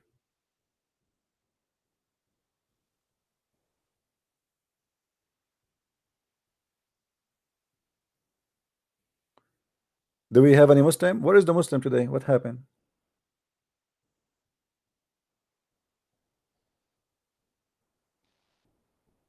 And then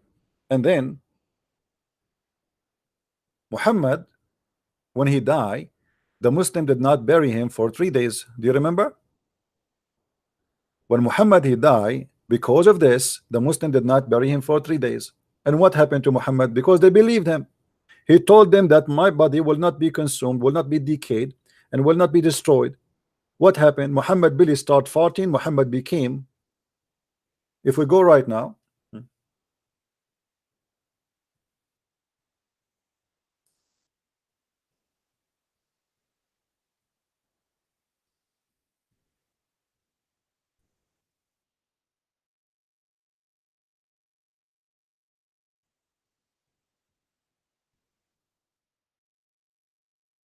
حتى ربى بطنه. until his belly became fat and big. Read with me, Abdul. إن رسول الله صلى الله عليه Allah pray on him and salute him لما مات لم يدفن, when he died he was not buried. حتى ربى بطنه ونثنت خنصراه, until his belly became so big, which means raba, like grow up, you know, like became like a pregnant woman. And this is gas. And by the way, the dead man or dead women, if you don't bury them after a while, the body will start producing gas, a lot of gas. I mean, really, literally scary. Actually, there's a movie you can like to just to understand. There's a guy who he was isolated in an island, and then he found a dead body, and because he's losing his mind, so he was sitting the dead man in front of him just to talk to him, and then the dead man start farting, you know, like start moving, farting, you know, gas is coming like crazy. And this is exactly what we are talking about. So Muhammad, his belly became so big and the gas start coming out, and it says when thanat khunsura, which mean his, you know, his little fingers, you know, they shrink, you know, when the dead man he shrink, like, you know, they shrink, they collapse. And they say, and here it says in al-Madina ardun shadidatul har, the city of al-Madina is very hot, and the prophet he passed away in the day of Monday, and he was left until the evening of Wednesday.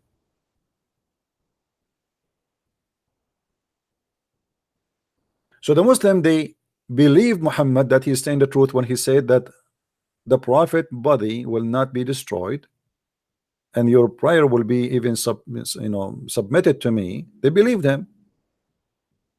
But then here they notice that Muhammad is a scam. His belly is full of gas and his fingers is shrinking.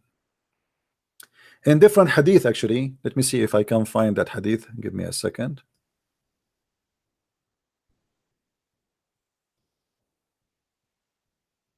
This is why, by the way, like, you know, when you read my books is a treasure of information which you cannot find by yourself.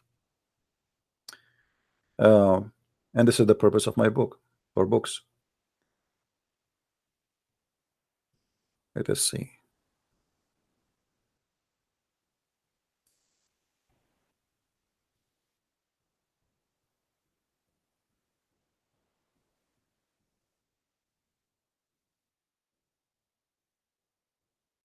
But anyway, this is enough. Like, you know, we can show more reference, but this is more than enough for us to prove what we are talking about. Now, do we have any Muslim he have any objection? Any Muslim he don't like, he don't agree, he think we did not cover the story in the right way? Anyone?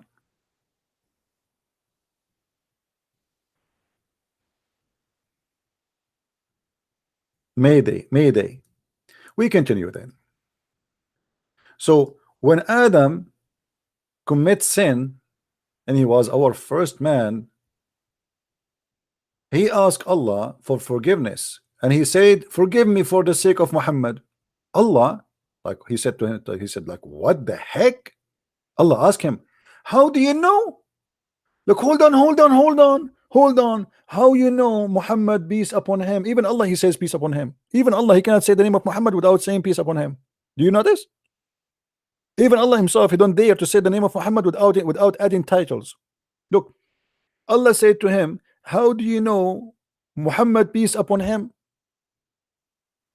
when I have not yet created him?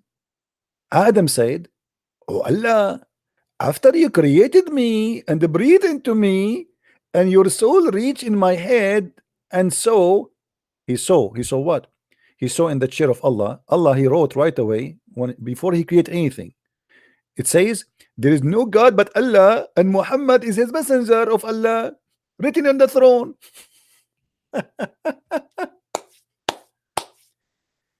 Before Allah created anything, Allah is writing his name and the name of Muhammad in the throne.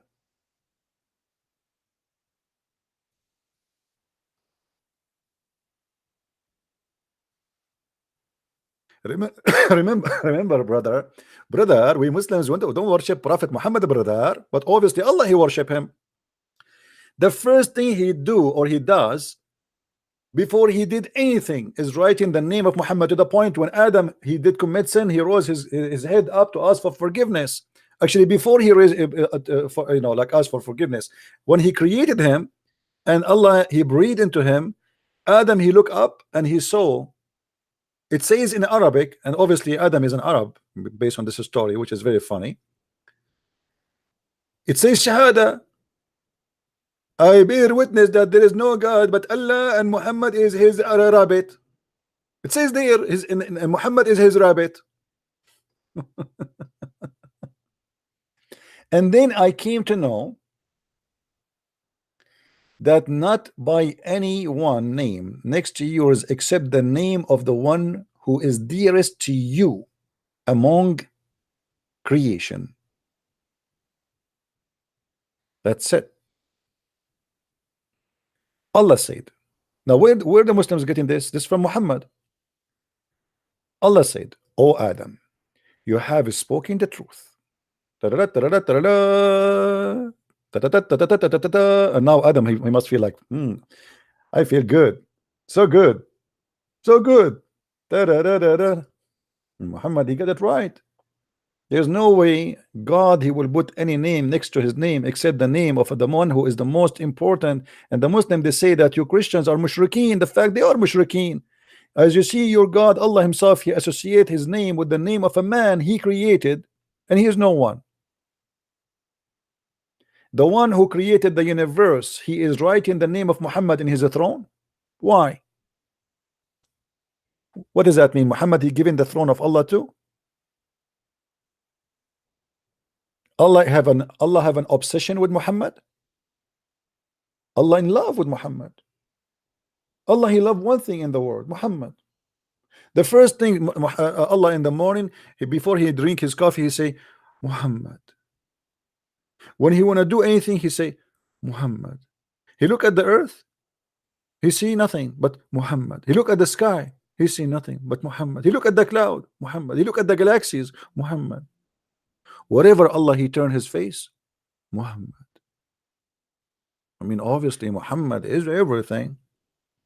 And obviously Muhammad is not crazy to the point he's saying that the whole universe is busy with him.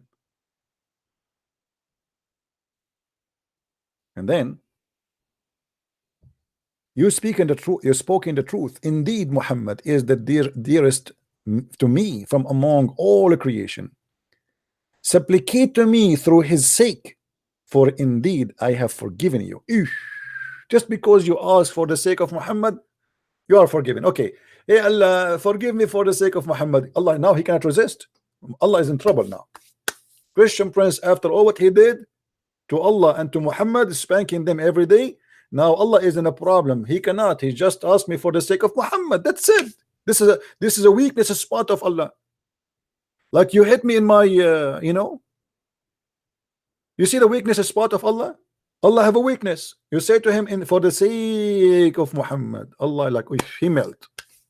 In the same second, Allah, he do not know what to say. I was going to punish you, I was going to torture you, I was going to send you to hell, but because you say for the sake of Muhammad, brother, you are forgiven.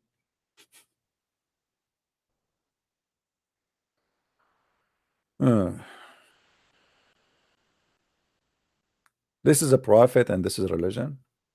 And look what he says. He continue. If not, Allah continues saying, if it were not for Muhammad, I would not have created you. If. I mean, this is really something. If not, brother,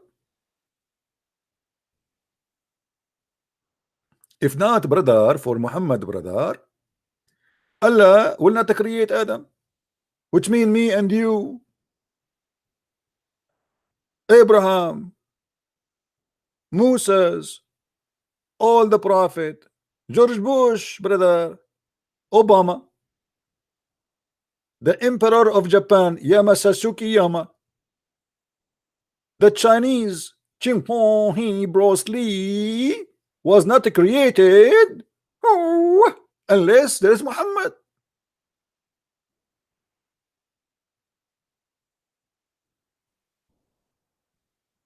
I mean, I'm really shocked.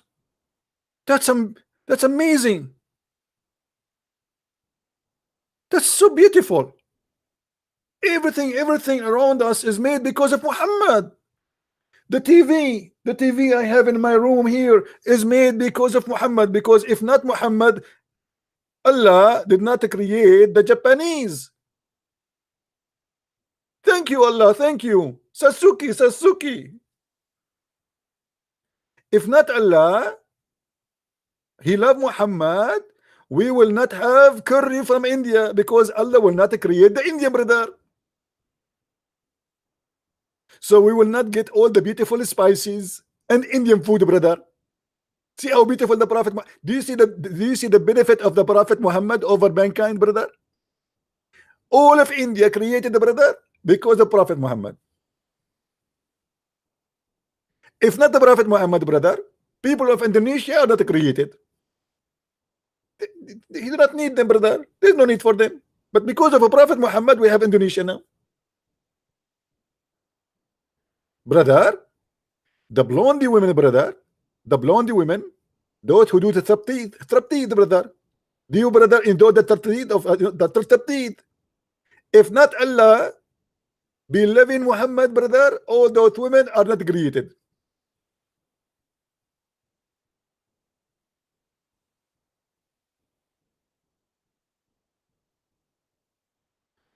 You are not happy with Bruce Lee. Okay, you are not happy what I can do. Complain to Allah.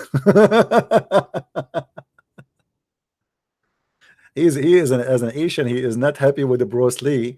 Why you are not happy? I speak Chinese perfectly, my friend. Let me give you a Quranic verse in Chinese. That's mean, if not Prophet Muhammad, Allah created not you, brother. That's it. Translation. Do we have any Abdul? What is that?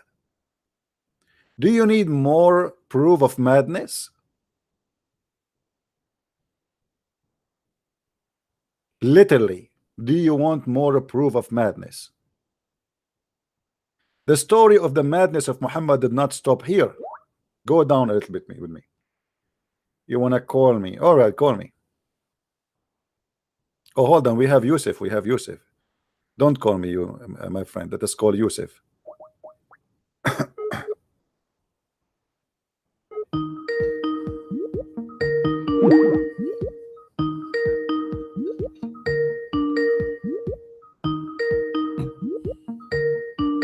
Answer, Yusuf. Answer. What happened to Yusuf? Okay, forgot.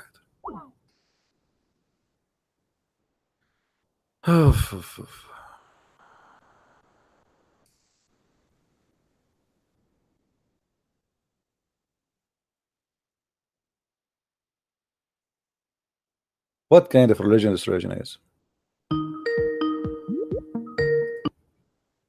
Hello? Hello? Yes. Christian Prince, I'm a big fan. I've been watching your videos for a while. All right. And I'm a Christian. I'm an Arab, and I was born in a Christian family. I'm an Orthodox Christian, and I've recently been really into Christianity a lot, and I've been into revealing the truth of Islam to my Muslim friend. All right. So what I've been trying to do is talk to them and ease my way in, but it hasn't been working out very well, except for this one question that I asked, and not a single one of them knew how to answer it. Who does Allah pray to? Who is Allah what? And who does Allah pray to? Oh, Not yeah. a single. Okay. Yeah, not a single one of them knew how to answer. and that amazed me. They don't know who Allah prays to, and they're still Muslims. They don't know who Allah is. Well, the They're first just question you should ask them, who is Allah? Because you see, the Muslims, any question for them is a problem, because who is Allah? They don't know. They don't yeah. know. They just told me that it's the man they worship. I told them I know who is he. Yeah. Well, yeah, as you see, all the questions we ask, Muslims cannot answer anyway. So, my friend, listen, and collect questions and reference, and arm yourself with knowledge so you can do better. Because the more you know about this cult, the better you can defeat it. All right. Thank you very much. Keep up the good work. Thank you, my Jesus friend. bless. Thank you. Masih yahmik. Thank you very much. Same to you, my brother. Take care. He said to me in Arabic, Al-Masih Yahmik, which means the Messiah protected you, or protecting you. Let us see Yusuf. It looked like Yusuf, he tried to call me but did not go through. We will call him back.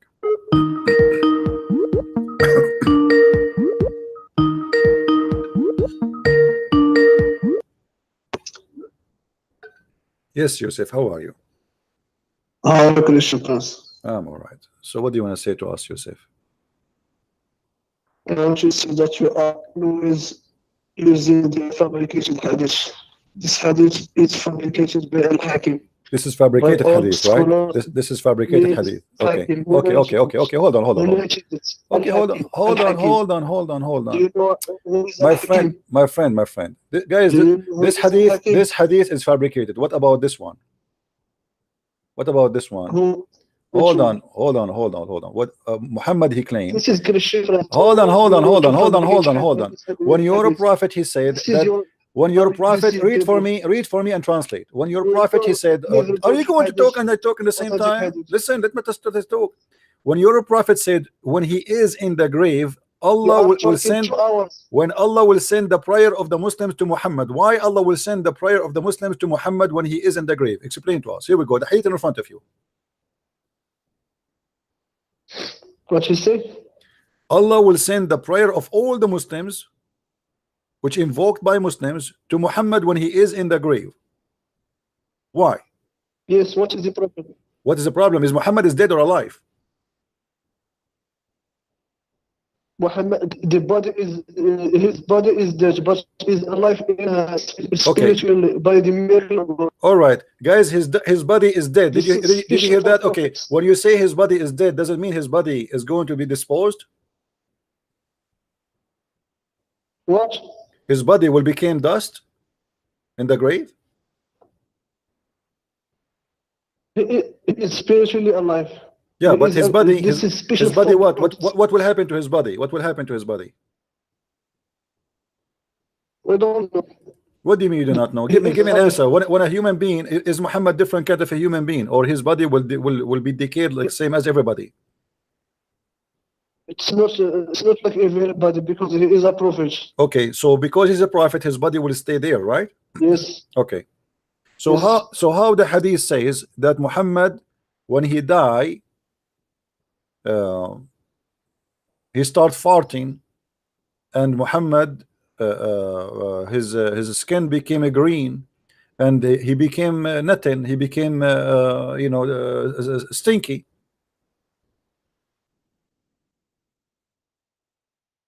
Where is the hadith? Okay. Let's see.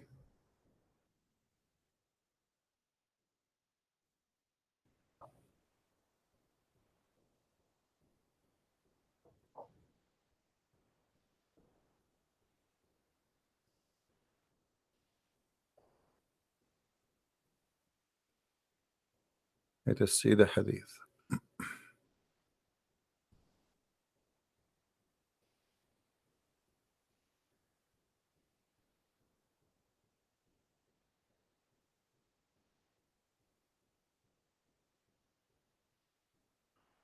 Let us see here. I go here.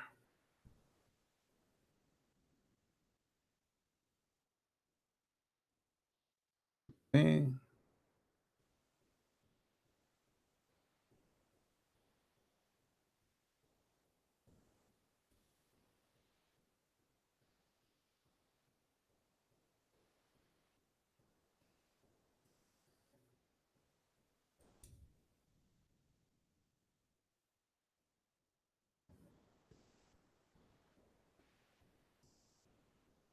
All right. This is the book نهاية الأرب في فنون الأدب المؤلف النويري. Is it authentic or not? It is authentic. It must be authentic. What do you think? Is going to be not? Mm. Okay, hold on. When you Muslim keep saying to us that this hadith is a lie, I mean, My why friend, you Muslims friend. why you Muslim keep saying that you Muslims you lie about your prophet? Why you do that? Why you lie about your prophet? Now no, my friend. let us read. Let us read together what the hadith. Hold on. Let us read what the hadith is saying. Hold on. Let me give me If the Muslim lie, I will say the opposite.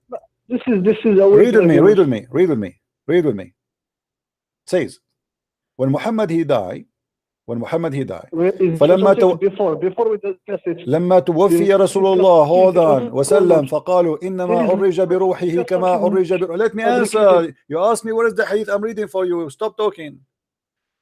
إنما okay, then don't go. You say you don't want me to read. You ask me what is the reference. I'm showing you, and now you don't want me to read it. The reference is it what is the point to discuss something fabricated? What is the point? Well, you have to prove it's fabricated, and if it's fabricated by Muslims. That will make Islam more ugly. If it's fabricated by the Muslims, and that make Islam disgusting. Because you are saying to me that you cannot trust Muslim books, you cannot trust Muslims because they are a bunch of liars. This is what you are saying to me. And now you have no proof. Hold on. Do you have a proof that this hadith is fabricated? You know why it's fabricated? Let me tell you why it's fabricated. Let me tell you why. Let me tell you why it's fabricated for you, because this is very embarrassing. No, my friend. Okay, here we go. Okay. Is Ibn Abbas Ibn Abbas listen is Al Abbas I will make you read it. I will make you read it yourself, and you will laugh at yourself. Okay, read with me.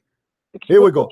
Hold on. Stop big mouth. Stop. It says here وقال العباس رضي الله عنه إن رسول الله صلى الله عليه وسلم يأسن كما يأسن البشر وإن رسول الله صلى الله عليه وسلم قد مات إلى آخره. Where is the chain of narration? Where is the chain of narration to the prophet? My friend, what? No relation of what? You see how this is weak. If you want to narrate a hadith, you have to have the narration. He take it from where to the prophet. You cannot just prophet say. Look what they are saying. They are saying that this is a true story. Ibn Abbas. They are saying this is an ikhbar. This is a news coming from Al Abbas. But it is not confirming what happened. It is just a news of what happened, which is the same. I mean, this is stupid. And here you will see that it says listen. It says that your prophet he قد أسن and he يأسن كما يأسن البشر. He stink. So if you are saying to me that those hadith are made by Muslims who they are liars, well, thank you very much. You Muslims are a bunch of liars. Same time. Let me ask you. Same time. Why you bury Muhammad after 3 days of his death? Why not? Why you bury him if his body will never be consumed, will never be damaged? Read it. Leave him out. So let the whole world see the miracle, amazing miracle. If Muhammad's body will never be damaged, that will be amazing, and the whole world will believe in Muhammad that he's a messenger of Allah. Leave his body out. They bury him after 3 days because he stink. The Muslims, they believe Muhammad in this hadith. He's saying the truth. They believe that he was saying that the body of the prophet will not be damaged and they will stay in a good condition, so they didn't bury him. But after 3 days he stink, and that's why they buried him. Otherwise, and look here you are escaping the 2 points. First of all, he claimed that his body will never be damaged. Number 2, he claimed that all the prayer of Muslims will be supplicated to him. Why? He is Allah. Yes, spiritually, and not his body.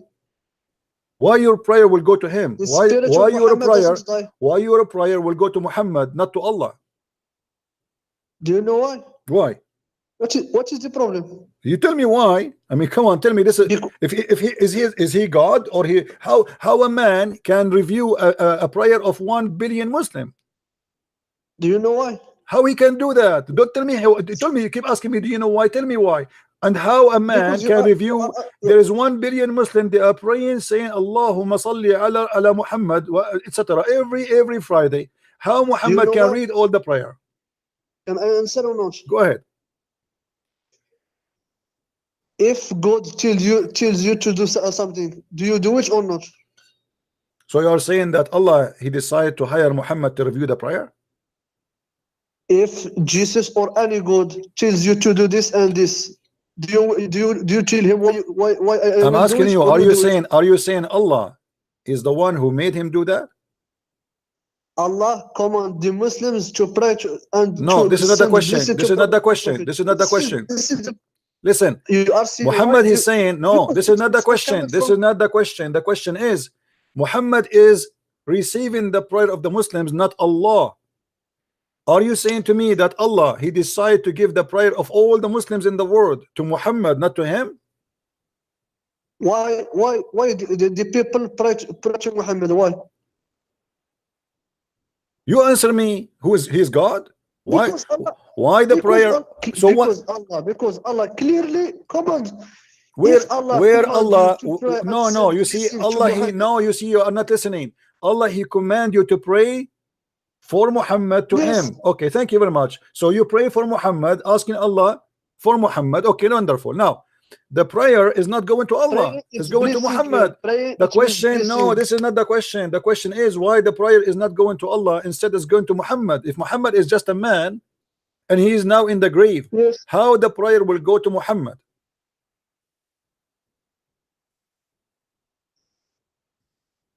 Are you saying Allah cannot give this prayer to that people give to Muhammad? All Are your you saying Quran, Allah all your cannot- Quran, cannot all your do it? Quran, hold on, all your Quran confirm that the prayer of a believers go to Allah, doesn't go to a man, correct?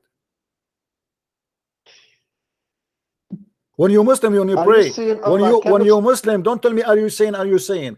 When you Muslims you pray, your prayer go to who? You go to the pocket of Muhammad or you go to the table of Allah? Allah tell us to pray and send This is blessing to not the Muhammad. question. It What's is the wrong with command you? also. Don't make me This is hang the up on answer, you. I'm my losing friend. my patience. This is not the question. The question is why the prayer going to Muhammad. I'm not asking you if he asked you to pray to Because Muhammad or Allah not. says so. Why the prayer will go to Muhammad? Allah Where says he so. said so? Where he said so? Where? Show me. Pray for Muhammad. This is what Pray he for said. Muhammad. So But if no, you say okay, hold on. Are you saying when the Muslim they pray for Muhammad, they are praying for Muhammad and they are bowing down in front of Muhammad and they are worshiping Muhammad, and this is why the prayer of to Muhammad going to Muhammad? my friend, if you are praying to Muhammad, Allah will give you more benefits. It's not. It is benefit for you and not benefit for Allah or for Prophet. Okay, guys, did you hear Because this? Prophet Did you hear is in this? Did you heaven. hear this? If you pray for Muhammad, Allah will give you more benefit, which means praying to Muhammad is more important than praying to Allah, because Muhammad is a true God. Allah is just an assistant for Muhammad. He is more My important. friend, Just what you just said. If you pray to Muhammad, Allah will give you more benefit. Let me explain. Uh-huh. Can I explain Like or what not? benefit? Like what benefit? We will get extra versions. What benefit? Explain to us. When you pray to God, did you get the benefits or not? The benefits My in the benefit, my hereafter. benefit in Christianity is different from your benefit. Your benefit in Islam, Allah will make your penis long. Allah will make the vagina women big. Allah, He will give you a wife. I'm not changing the topic. This is about the benefit. Allah will make your wife in the heaven have 1 mile ass. May Allah ask you. So now answer me. Why, if you pray to Muhammad, the benefit is more than when you pray to Allah? Why Muhammad is more superior than Allah when you pray to Muhammad? Because it is Allah who command you. So if you do it, you obey Allah, and you're not obeying Prophet. You obey Allah. Because if you don't do it, you are disobeying Allah. But this is another question. This is another question. Why I will get more benefit if I pray to Muhammad, not to Allah? Why more benefit? Because Allah says so. Where He said If so? He Allah said to you. tells you. Okay, hold on. Why Allah He said even you have to pray? Why Let Allah me He said? answer. Okay, hold on. Why even Allah He say pray on Muhammad? What is the benefit on that? What that will do? It is a benefit. Okay, let me answer. Hmm. Allah command you to pray for Muhammad, and Allah command you to fast and to do many things, many works.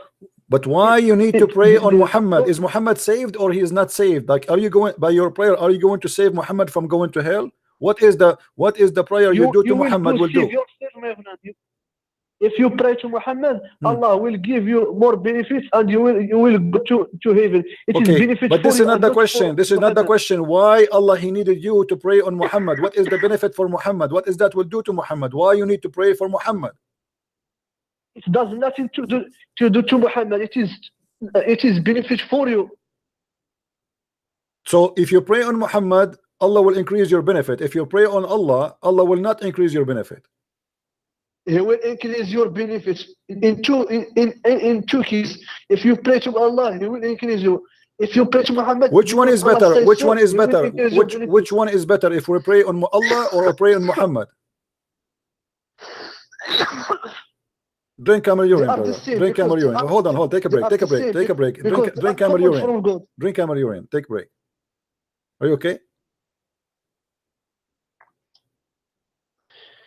If you pray to Allah, He will give the benefit. If you pray to Muhammad, He will give benefits from God, because God command you to pray to Muhammad. But you said, everybody heard you saying, you said when you pray to Muhammad, you get more benefit. Everybody heard you. You said when you pray to Muhammad, you get more benefit. You said that. Everybody heard you. More benefit. I didn't say more. You said more. No, everybody heard you. Swear by the shin of Allah that you did not say more. Swear. I swear by the shin of Allah, I did not say more. It's recorded. I didn't say more. Yes, you said more.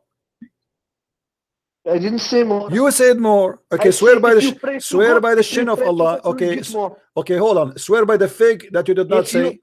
Swear by the fig. Okay, hold the fig in your hand. Swear by the fig that you did not say the word more. I say more for Allah and not for Muhammad. Okay, so you are saying if you pray to Muhammad, Allah get more benefit? No, I say if you pray to Allah, you will get more benefits than if you pray to Muhammad. So what the benefit of praying to Muhammad then? Why I want to pray? I will pray. You said the opposite actually.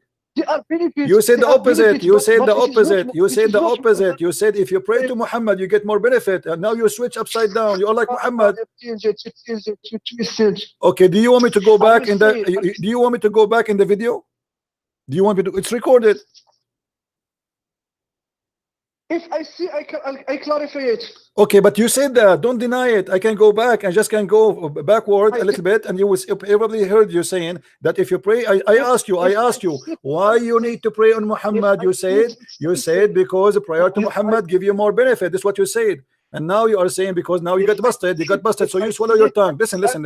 Okay, let us go back to zero. Let us go back to zero. How Muhammad can review the prayer of 1 billion Muslim? Muhammad is a man, is a human.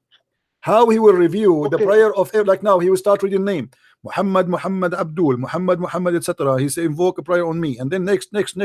How Muhammad he can do that? Can I answer? When Allah command us to pray to Allah, are you saying it is Allah who will benefit? Allah doesn't need our prayer. It is benefit for us. The same with Muhammad. When you pray to Muhammad, it's not Muhammad who will benefit, it's us who will benefit. Abdul, let me show you how stupid what you just said, because the prayer is a prayer for Muhammad, not for you. You are praying for Muhammad, not for you. So how you pray for Muhammad and you will, it's not Muhammad will get the benefit. Shut up, hold on. The prayer says you pray for Muhammad, not for you. Who pray? You pray for Muhammad. You pray for Muhammad. When you pray to God, you pray to who? To God. To God, no problem. But you are not praying for yourself. You are praying for the sake of Muhammad. You are asking something for Muhammad, not for you. Is that correct? Are you saying if you pray to God, Allah needs your prayer? Abdul, when you pray to Allah, Allahu wa malaikatahu yusalluna ala nabi. Allah and the angels are praying on the Prophet. And then Allah continues saying, and all who you believe pray on the Prophet and salute him, correct? Did you pray to Jesus or not? I pray to Jesus, yes, but I don't pray. Hold on. I pray to Jesus, but your prayer or not? I pray to Jesus, so why not? Did Jesus benefit from your prayer or not? You see, you are being stupid now. The prayer saying pray for Muhammad benefit. The Quran says that. Sallu alayhi. You are not praying, asking God. Shut up. You know you are just wasting my time. Let me get you busted in a sec. I will call you back. Guys, let me show you how foolish this person is. who is in trouble, he do not know what to say. If we go in the Quran and the Muslim translation for the verse, and this is the verse that David Wood and the kid Hijab, they argue about it.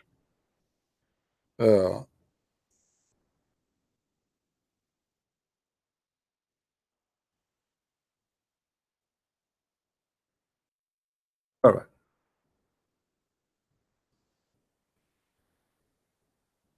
We will find here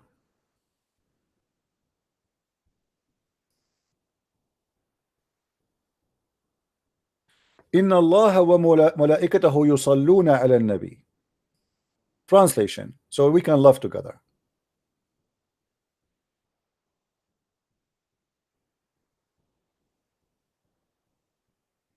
This is the Muslim translation, remember.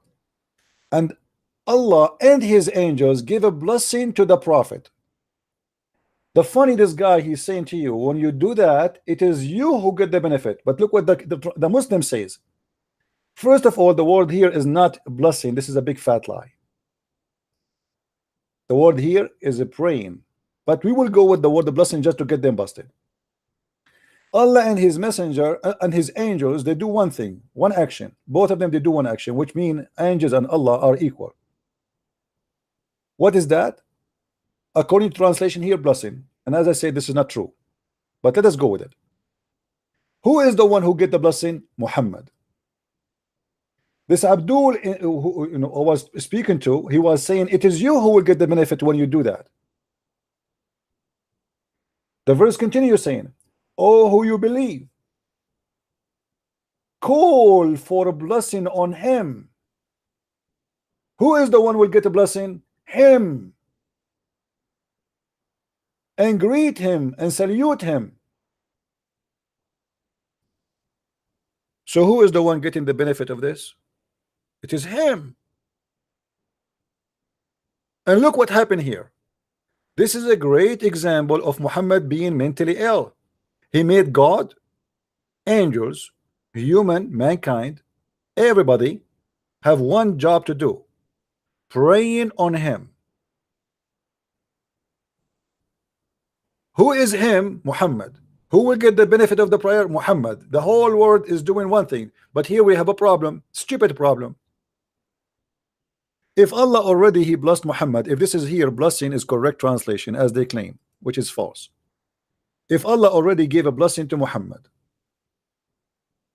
do Muhammad need the blessing of the angels and the blessing of the believers? Absolutely false. Because if I am blessed by God, that's it, I'm blessed. The rest, they will ask God to bless me. Angels cannot bless you. Human cannot bless you. Your mother, your parent cannot bless you. They say bless you, but they mean may God bless you. Blessing coming only from God. So if Allah he decide to bless Muhammad already, what is the point of this madness here? Here we see the madness of Muhammad, who tried to make the whole world is obsessed with him. Allah, angels, believers, you have one duty to do: pray on me, salute me, worship me. This is an act of worship. Muhammad became the only concern for God, angels, and mankind. Human beings have to forget about his problems, about his suffering, about his illness, about being poor, about looking for a job. You have to focus on one thing: praying on Muhammad. Isn't it clear evidence that Muhammad is mentally ill? And he think he is God. Same time when Muhammad he named himself Muhammad, that is a clear sign that Muhammad he think he is God, because Muhammad being the praised one.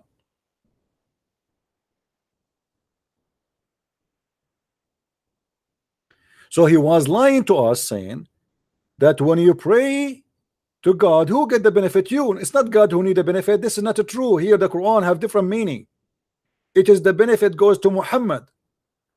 Allah pray for Muhammad, angels pray for Muhammad, believers pray for Muhammad, and this is all translated by you as a blessing will be sent to Muhammad. So don't lie to us and say this is a benefit for you.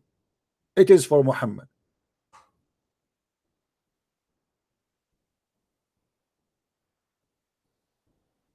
And again here the word blessing is stupid, because by saying a blessing, and angels give a blessing and believer give a blessing, that means Allah and angels and believers, they do the same work, they are equal. Especially when he says Allah and his angels give a blessing. The fact in Arabic it says yusallun. Inna Allah wa malaikatahu yusalluna ala nabi. And it's not only a temporary act, it is a continue. He speak Arabic, and you what yusallun mean? Yusallun mean praying non-stop. Allah, angels, everybody praying on Muhammad.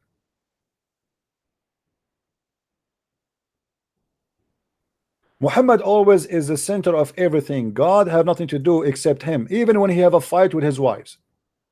What happened when Muhammad he have a fight with his wives? Just to show you the madness of this man. Did he brought Allah to the fight? Yes, he did. He did. Look what happened.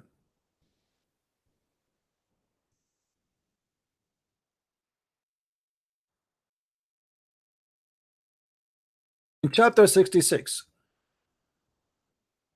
Muhammad, he have a fight with his wives. His wives became two party, throwing eggs and rocks and saying, you know, we don't like you, Macaroni, the president of France. It says, if you repent to Allah, if you repent to Allah, but they did something wrong against Muhammad, supposedly they're giving him a hard time. But look what happened. How Muhammad he put the nose of Allah between him and his wives. He used Allah for anything he wants for his purpose. If you repent to Allah, repent, what happened? They commit sin, because Muhammad, you cannot go against Muhammad. If you repent to Allah, then your heart have listened. But if you band together against him, which means back up each other, then Allah is his ally. Who is the ally of Muhammad? Allah. And Jibreel.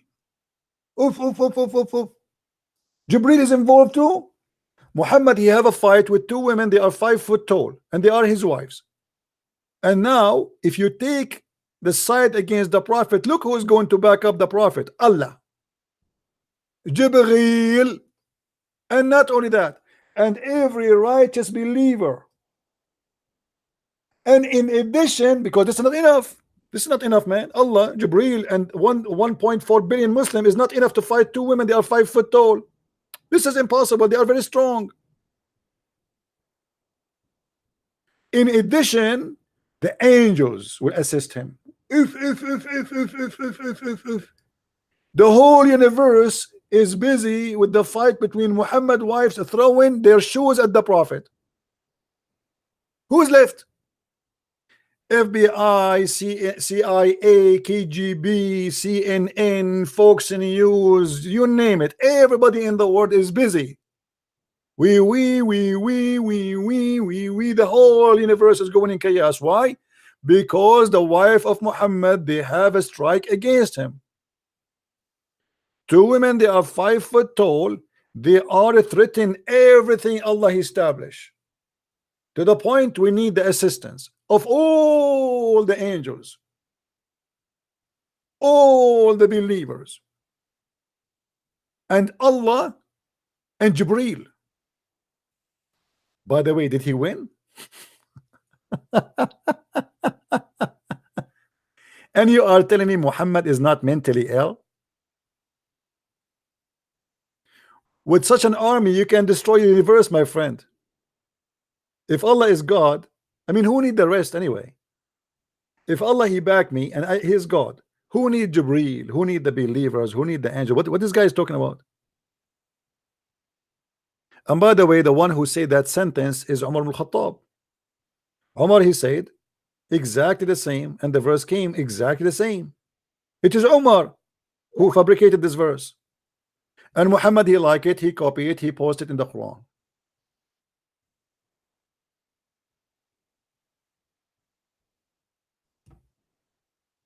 Do we need more proof that Muhammad is mentally ill? It's clear. I have a fight with my 2 wives, and then what? Allah, angels, Jibreel, believers. What is that is about? What the heck is this? He's using the name of God in vain.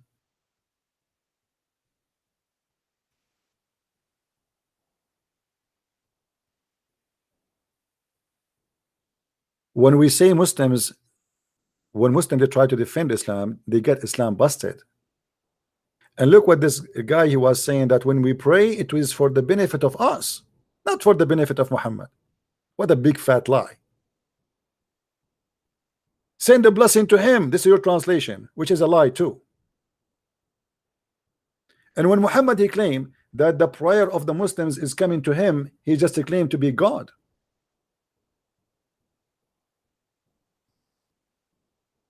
Among the most excellent days of your days is a Friday. So invoke many blessing on me. That's your translation. Muhammad the madman, he have a worry. Here you notice, guys, Muhammad he have a worry. Do you notice that? Why Muhammad he need the Muslims to invoke a blessing on him? He is not sure. Obviously he's not. Muhammad he knew he's guilty. He's asking the old who believe in him to forgive me, Allah, forgive him. This guy is a shish kebab, he's a liar, he's a big fat liar. Otherwise, why I need all those people to pray and ask for me to be blessed? What does that mean? And that will confirm additional proof that Muhammad is a false prophet, because if you go in the Quran, you will find the following. Muhammad he said that Allah told him that he is not sure that he is a prophet.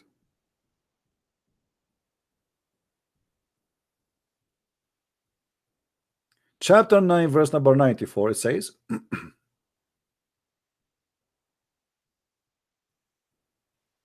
you see, I found this new website. I like it. Do you like it, guys? It's better than the other one, right? The translation does not have many options of translation, but it does the job. If you are in doubt about what we reveal to you, ask those who read the scriptures before you. Who is talking and to who is talking? Muhammad, is God saying to him, if you are in doubt of what we reveal to you, ask those who read the scriptures before you, which mean the Christians and the Jews. Hold on. Why Muhammad is God saying to him, if you are in doubt? Is if here is confirming Muhammad in doubt? If the Muslim they will say, no, Muhammad, he don't have a doubt, that's mean Allah is stupid. Because why you are saying if it's not? You know what I mean? If I say to you, if you feel sick, drink this, that's mean I am not sure if you feel sick or not. And that is possible from a human being perspective. But when God he says if you have a doubt, it's mean Allah himself he do not know if Muhammad have a doubt or not.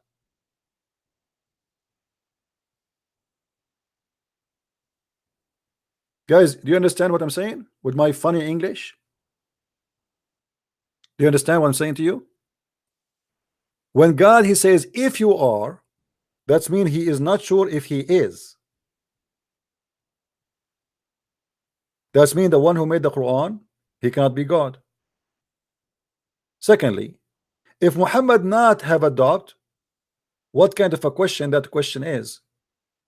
It's silly, it's stupid, because if Allah he knew he'll have no doubt, why he's saying that to him? Number 3, how he said to him, go and ask those who read the scriptures before you, which mean the Christian and the Jews. If you are saying to the followers around you that those people are corrupt, they corrupt the Bible, how the corrupt can be witnesses for something truthful? You know what I mean? If the Christian and the Jews they are not following the true guidance, how the one is misguided can he be your guidance? Because you are asking him, Muhammad, Allah asking Muhammad, if you don't believe you are a prophet, go and ask the Christian and the Jews, which means they will guide you to the right answer. So how the misguided, the corrupt, the kuffar, the infidels, the one who don't believe anymore, who Allah will send them to hell, is going to guide you, Muhammad? Have you ever heard of a stupid religion more than this? And this is why I say to Muslims, every single verse in the Quran is a disaster. The difference between us. Hello? Call me again. I think I think it's a Muslim. Call me again, my friend. I will call you.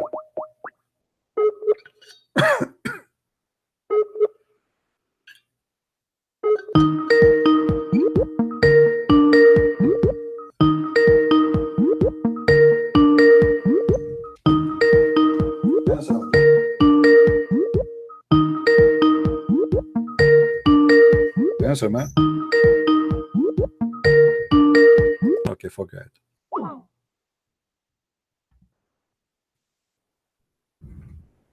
If this is God talking, who is the idiot then?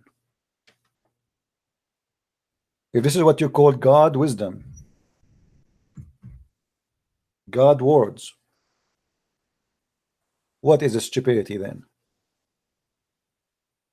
And now Muhammad, he received tons of verses, tons of chapters, and he is preaching Islam, and yet he is not sure he is a prophet. And that will make us go to the very clear proof that Muhammad is suffering from mental illness. In case you do not know, Muhammad, he tried to commit suicide many times.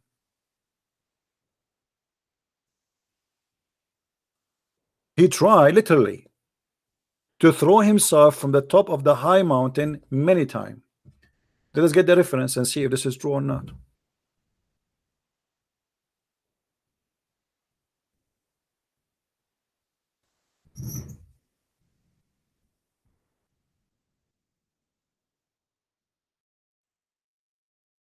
This is the story in Sahih al-Bukhari, and the Muslim cannot say to us this is false. Here how Muhammad, he received the Quran, blah blah blah. Jibreel squeezed him three times as usual. And then you go down here, you will see that Muhammad, he have a master, his name is Waraqa bin Nawfal, and I believe strongly, this is my personal opinion as a Christian prince, that Waraqa bin Nawfal is the real father of Muhammad.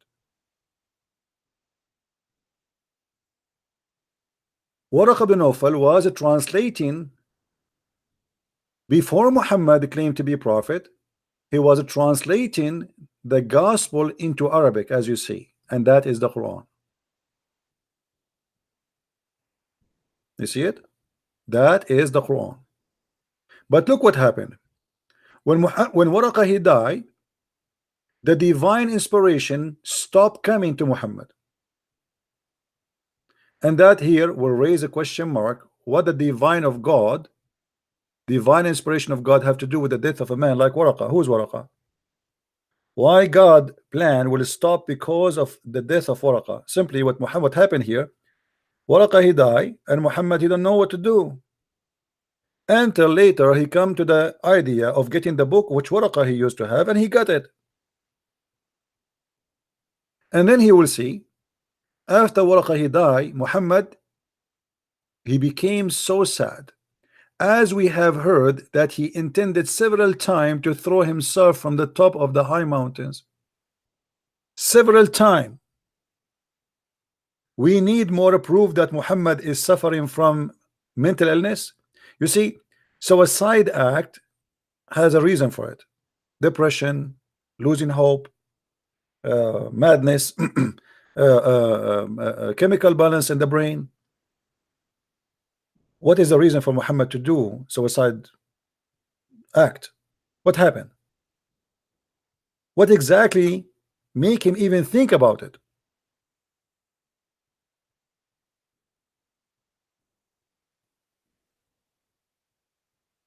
And why a person, let us say God, he gave me inspiration, and then he stopped giving me inspiration. Why I want to kill myself? Give me a reason. That is not an excuse. Okay, God gave you inspiration, he gave you, he stopped giving you. God is free. How a believer in God, he do such a thing to himself? Especially Muhammad in different hadith, he says that if a man he kill himself, he will stay in hellfire forever.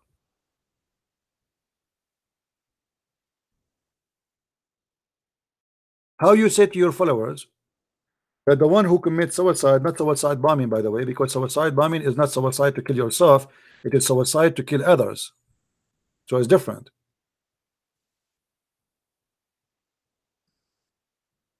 How you say to your followers, if you do suicide, act of suicide by killing yourself, not killing the enemy, you go to hell,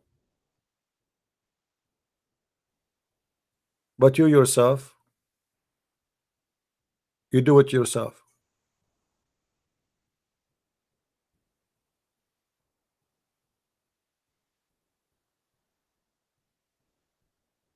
Even Muhammad, he said that a person he killed himself by poison.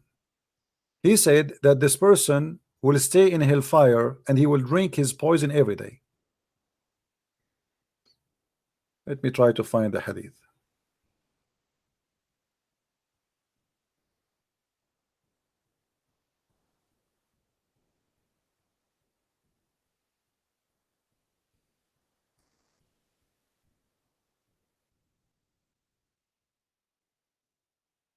If anyone drinks poison, the poison will be in his hand on the day of judgment, and he will drink it in hellfire. He will live in it eternally, which means every day you are going to drink the poison you drank when you commit suicide.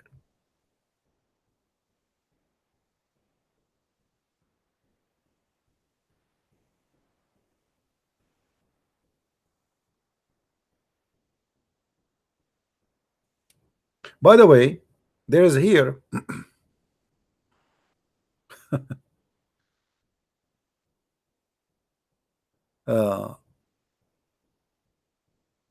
Muhammad, he made a false prophecy. He said that there is a guy, he is going to be in hellfire.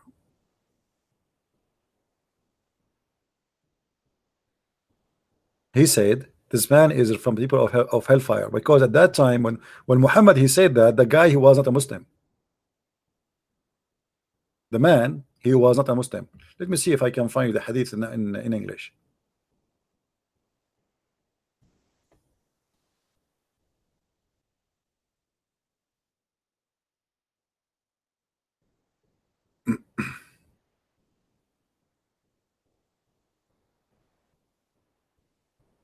Look like it's going to be hard to find it. But anyway, Muhammad, he said this man is from the people of hellfire, and then this man, he joined Islam and he died fighting for the sake of Allah. So the Muslim, they said to him, did you see this guy? He fight today a mighty fight for you, which means he did jihad and he died. But remember, Muhammad, he said that this person, he is one of the hellfire.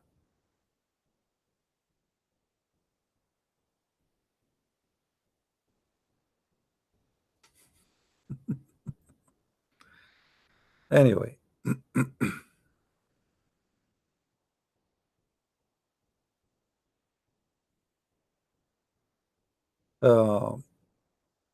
do we have any Muslim here?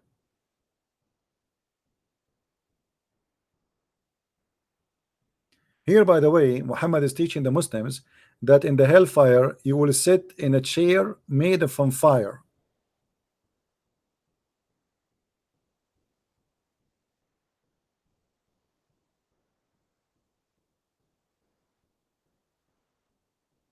Madness, stupidity, crazy. I mean, there is nothing in this religion is really real. And when the Muslim, they say to us that those hadith are fabricated, that is a clear proof that Islam cannot be a religion from God. Because if Islam is based on the hadith and based on the Quran, based in two resources, and you are saying to me that there's at least one of the resources are messed up, so where is the claim that Islam is preserved? Any hadith the Muslim don't like today, they say to you it is weak, it is rejected. Why Allah He let that to be happening? I mean, like, here we go. Anyone He can make a story now according to them. Oh, this is a hadith made by the Jews. Even the Jews, they made hadith. Israeliyat. It's made in Israel, made in China. So how we can get into any real reference of something really real in Islam?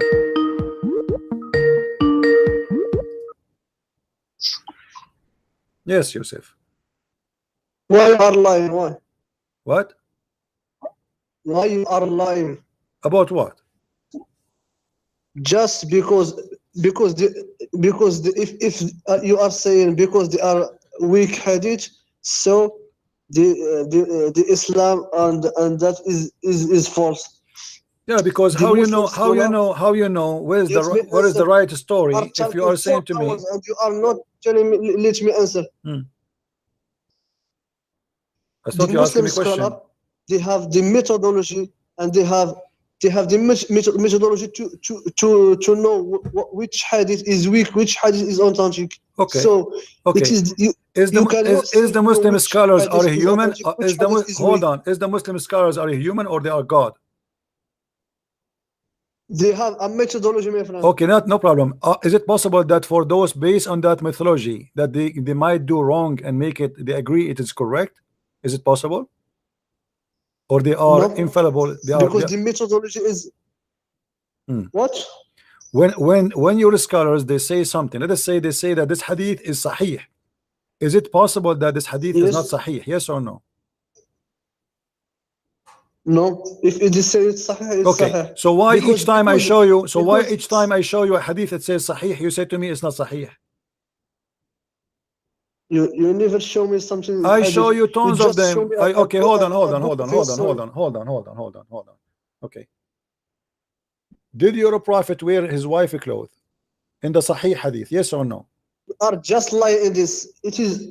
I will expose you on this hadith. Okay. Did This he? hadith. What is the word used in Arabic? Mart. Mart. You know what is mart? You Do tell, you know what is tell me, mart? I'm listening. Go ahead. In Arabic, it is not just for women or for man. It is used for the both. I challenge Really? you to show me that not much used just to the woman. I challenge you. Okay, guys. He said it challenge you. Okay, here we go. Here we go. شرح الزرقاوي على موطأ الإمام مالك. Read with me. You speak Arabic, you have no excuse to say it doesn't say that. And this is the page number 81. Is my screen showing for you? Yes. Okay. وقال ابن الأثير لا يكون المرط إلا درعا وهو من خز أخضر ولا يسمى المرط إلا الأخضر ولا يلبسه إلا النساء. Translate if you're not ashamed. Which is this a hadith or what? You said to me a second ago, show me any proof that the word murt is a clause for women.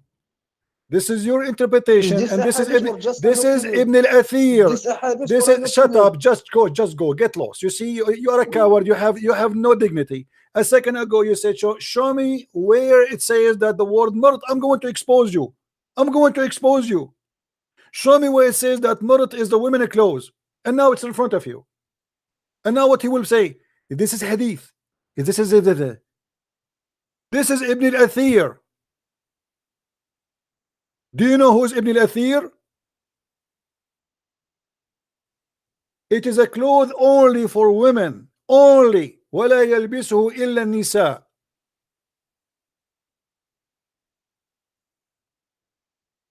I'm showing you the book name, the page number, the scholar name, and this is what agreed upon. وقال ابن العربي وقال etc. Read with me. And here we go. This is the book. شرح الزرقاني على موطأ الإمام مالك ابن أنس. Variant number 1.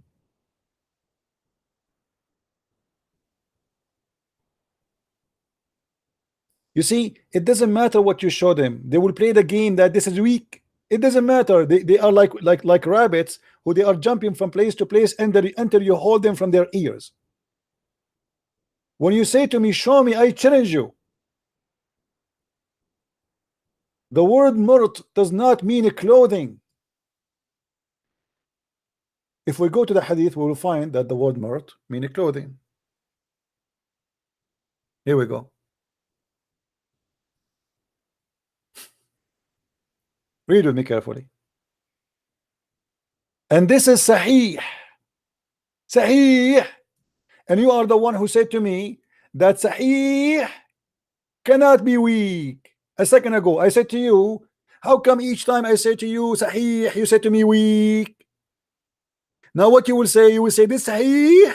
No, you will say it's weak. Because simply getting your prophet busted wearing his wife clothes.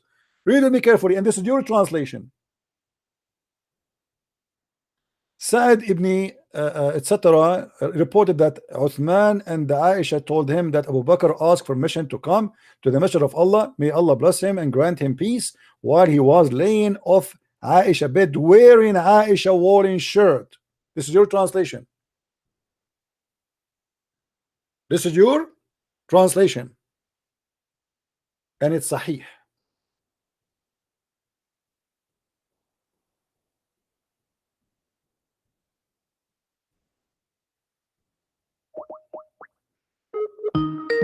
Let's call him.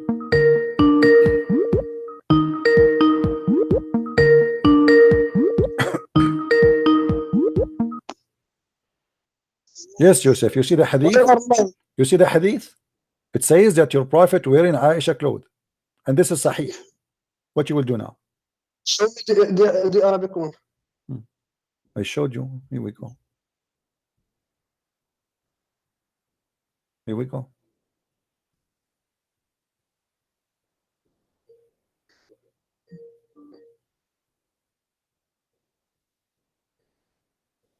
What you will do now? Oh, move this screen. I didn't see it. Do you feel like calling a friend? What? You answer me. What do you mean? Oh, go. Do you want to call a friend? This is Sahih. He is wearing it. He is wearing it. He is wearing it. And I showed you what the word murt, and I showed you even the Islamic translation. It can use it for man and woman. Why are you lying? What?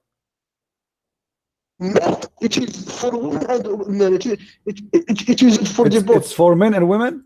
For men and women? Yes. Okay. Yes. Okay, read with me. Read with me. Here we go. Read with me. وَلَا يَلْبِسُهُ إِلَّا النِّسَاء. Do you see it?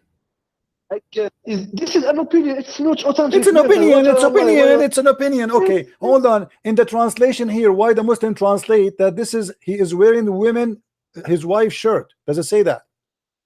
This is your Islamic translation. This is your Islamic website in English. Why they are saying that he is wearing Aisha clothes? Because this cloth, Aisha wear it and the Prophet wear it, because it's not just for But women. this is Aisha clothes. Okay. Go. Get lost. See, guys, it's not women clothes. Aisha clothes is not women clothes. Aisha was a man, obviously. Aisha clothes is a man clothes. Aisha, she dressed like a man, my friend. You see how they lie? I mean, they want to escape from anywhere they want. I showed it to him. It says this is only for women, and he says this is his opinion. Aren't you the one who said to me, show me where it says that's only for women? Don't call me. I'm done with you. You're a potato. You're a potato and you're a coward.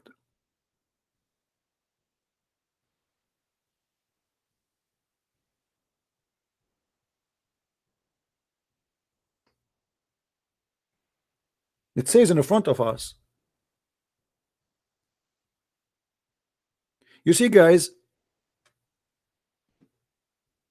how much I know Islam. Arabic is my first language. I show them reference and evidence in front of their eyes, and still they go in denial. This is why I say to you always, we don't debate Muslims, because Muslims, they will never debate. Muslims, they are liars. You get them busted. This is the maximum you can do. There's no debate. And then the Muslims who they are decent, they watch those debates and they will notice inside their heart they knew that this guy is now trying to defend, but it's useless. There's many Muslims, thousands and thousands of Muslims will watch this and they will see how it is stupid what he's saying.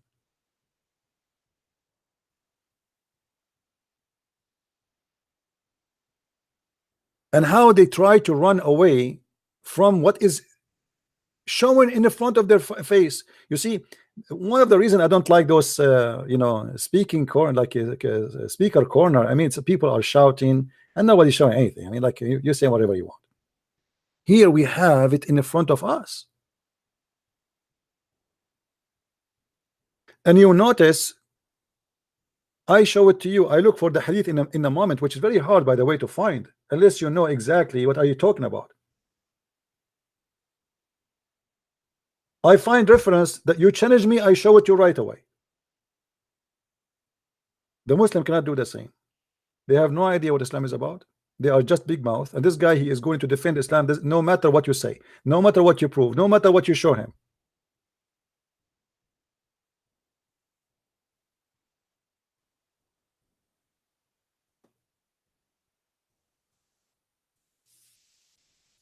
Muhammad trying to commit suicide. Muhammad, he hear voices when he go to the bathroom. Even Muhammad, he said that rocks, they say to him, Assalamu alaikum. Have you ever heard of a prophet, rocks say to him, Assalamu alaikum?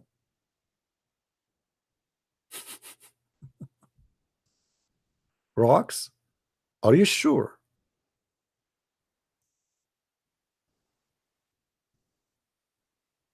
Rocks? You walk in the street, Muhammad, you hear rocks saying to you, Assalamu alaikum? And you are telling me your prophet is not mentally ill?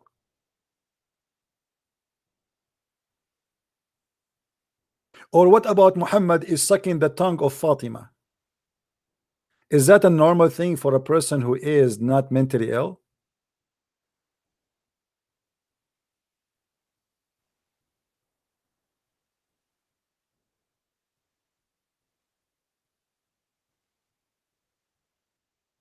Maybe we should continue with this topic in the coming broadcast tomorrow. Maybe we have too much information in one day.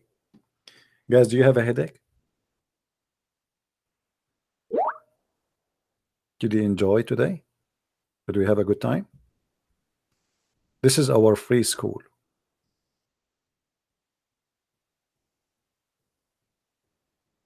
And nobody will teach you what you learn here.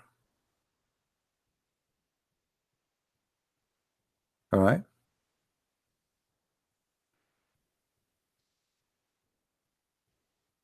There is one thing the Muslims cannot play with. That when the truth shine, nobody can cover it. You can lie as much as you wish. The more lie you create, the more things will be ugly for you. Nobody can defend anything by lying. Maybe temporarily, like when this guy, the kid, teenage youth, hijab, he was making fun and mockery. He thought he's making mockery of David Wood, but the fact he was making mockery of his prophet. He was making mockery of those who believe that Allah have hands and Allah have leg and Allah have foot and Allah have shin. But this is the Quran and this is the prophet. You see, Muslims, they have a low IQ, and now they spend thousands of videos just to explain why hijab, he said Allah he pray on, oh sorry, he pray for, not to, which is supposed to is different. And this guy, he called us, he agreed that Allah is asking the Muslim to pray on Muhammad, but he in the same verse it says Allah he pray on Muhammad too. It's a stupid religion. Many of you love really what I do because of Muslims, not because of me. Yes, Yusuf, why you are calling me again? What happened? I challenge you. Go to Arabic, the Arabic dictionary Al-Ma'ani, and search for يصلي على. Is there a difference between صلى and صلى على or not? There's different. صلي على different. Go to.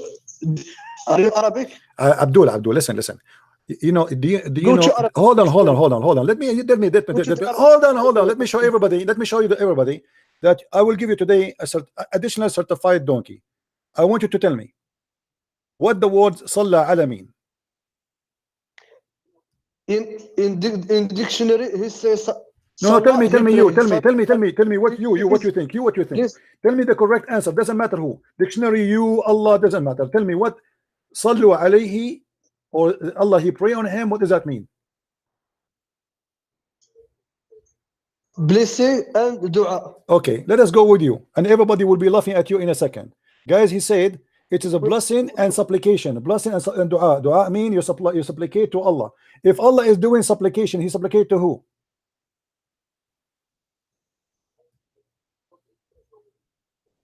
If Allah, he supplicate to his what? Allah, he supplicate to who? You said it is. You said you said I said to you what pray on him mean. You said blessing and dua. Dua means supplication of a prayer. Okay, Allah supplicate his prayer to who? In this verse, it means blessing. Okay, in this verse, his blessing. Okay, I will go with you. Read with me carefully. If Allah he sent his blessing, who need the blessing of the angels?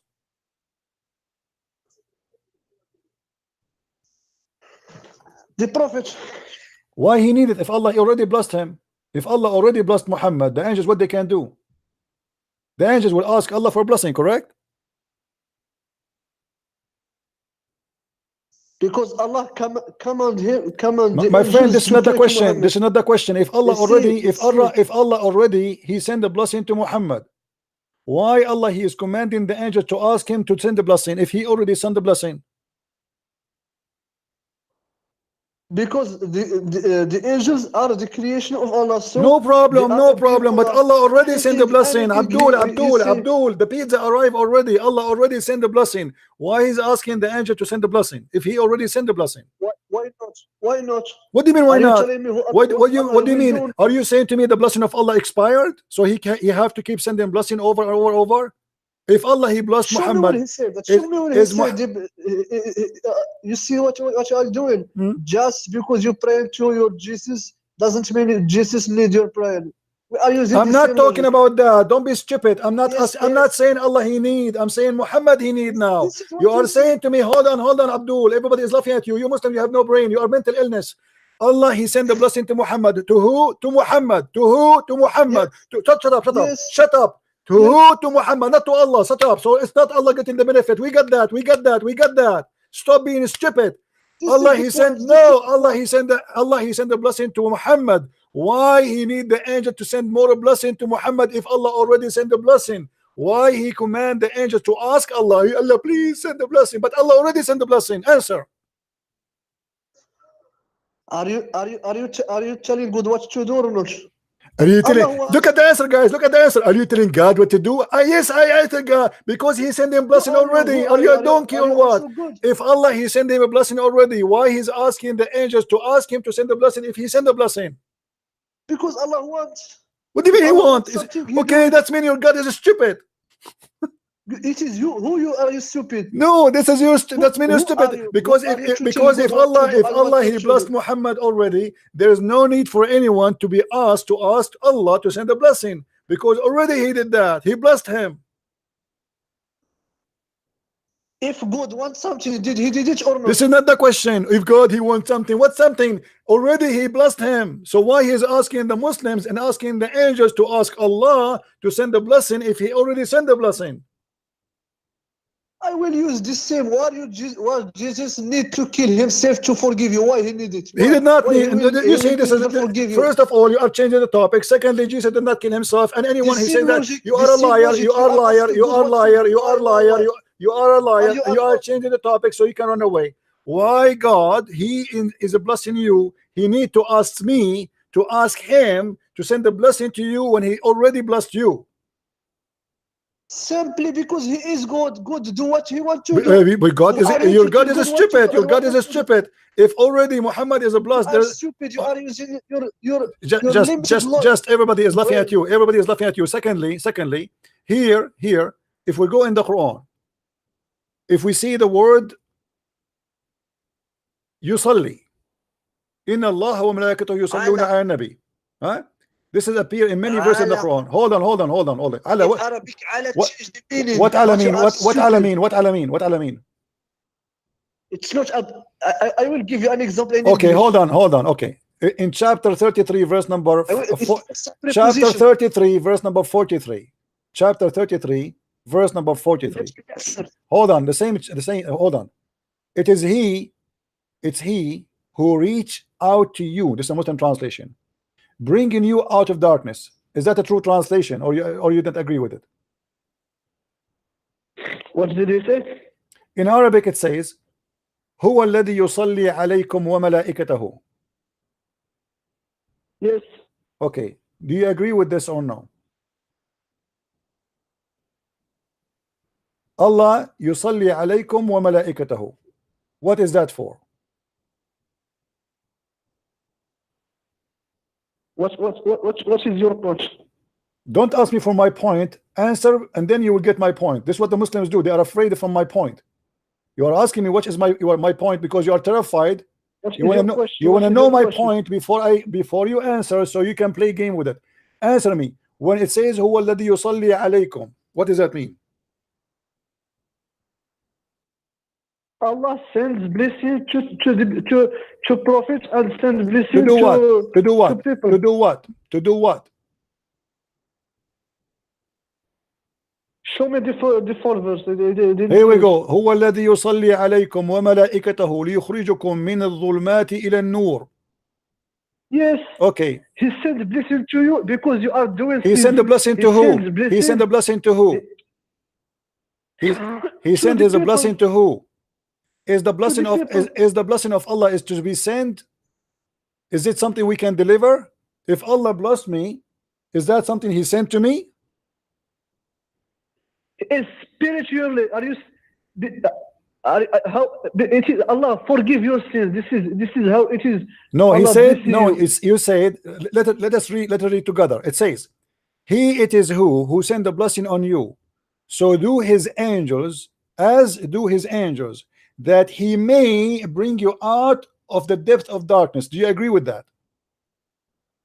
What he mean by darkness? Yes, I agree. Okay, guys, He agree. darkness Hold on, is guys, He agree. Hold on, let me answer. Guys, He agree. So Allah, He sent the blessing, and His angels, they do the same. They do send the blessing. What is the purpose? So He may bring you out of darkness. That's mean your God, Allah blessing, bring you nowhere. It may bring you. So why Allah send the blessing? In Arabic. What? No. It is different in Arabic. Abdul, I read the true. translation for you a second ago, and you said you agree. I asked you, do you agree with this? You said yes. But your understanding. Did you agree? Did you agree when I read that for you? You said yes. So he may. I don't agree. So with He your may. understanding. You see the difference? So He may take you out. Okay, now Allah, He sent the blessing. Angels send the blessing. What is the blessing of Allah? Will do additional to the blessing of the angels. What that would do? How both are sending blessing, and that both will take you out of darkness, and maybe will take you, not necessarily. Do you know why he say me? What? Why he say why did he say me? Why He said me? Go tell me. Because it depends on the people. If the people the good deeds, Allah will Okay, hold bring on. him out. If Okay. the people doesn't want, No problem. Allah will leave him. No problem. Your God You now. see why- Your God now in trouble because of you. Your God is going to punish you. No, and no, it is your let me show you. understanding Let me in show you. trouble. Let me show you what you did. You got your God busted because the verse says He might take you out of get the. you busted. Hold on. He might take you out of your darkness, which means you are already in the darkness. Correct? Those people, they are in the darkness. Yes. Okay. If they are in the darkness, how those who they are in the darkness they receive a blessing from Allah? Do Allah bless the kuffar?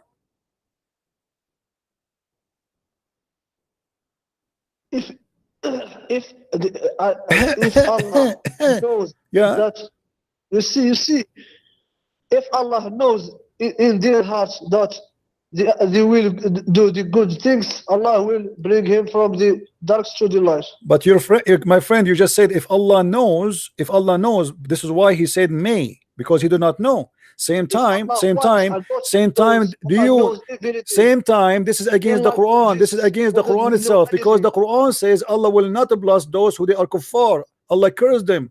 Allah punish them. Allah will kill them. La'an Allah, qatal Allah. So how Allah here is sending a blessing before they leave the darkness? Allah, he sent the blessing to Quraysh before they leave the darkness. They are in the deep darkness. The only interpretation for this, that Allah he pray, and this is what it says in Arabic, that it is he who pray on you, and the angels they do the same. So may you became out of darkness. He pray, because if he send in a blessing and already they are blessed, that means he do not need anything more. They do not even need guidance. They are blessed already. I am a blessed only if No, I follow friend. God. Let me ask you, are you blessed if you are a kafir? Yes. Shut up, guys. He said yes, I'm blessed, so I will go to heaven. I am blessed even if I'm a kafir. You are stupid. You know why? What a You know blessing what? mean? What a blessing Just mean? What a ask- blessing mean? Okay, hold on. Plus, What is a blessing? mean? What Allah? What is the code to go to heaven? What?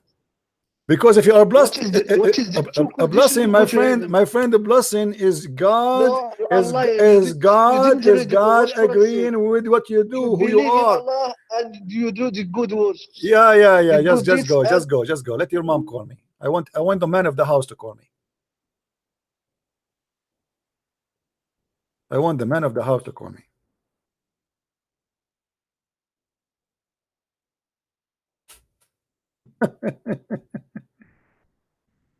Allah, he sent the blessing in advance to who?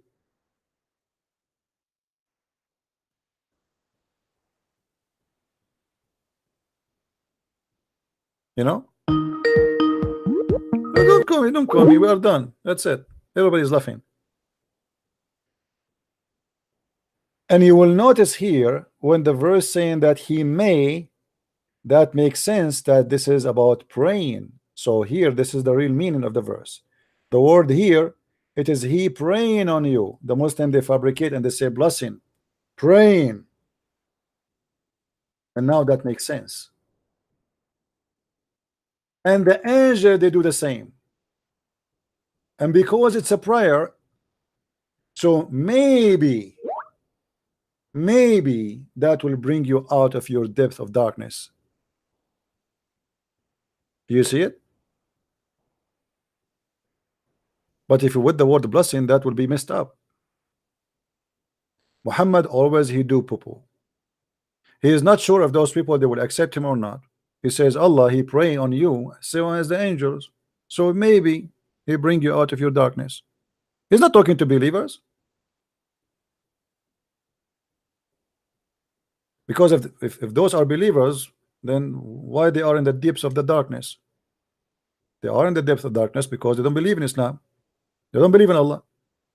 And this is all is against the teaching of Islam. If we go in the Quran, we will find ton of verses saying that Allah curse those who don't believe.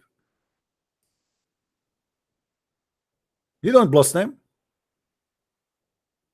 Allah even curse a woman if she don't go to the bed of the husband and she's a Muslim.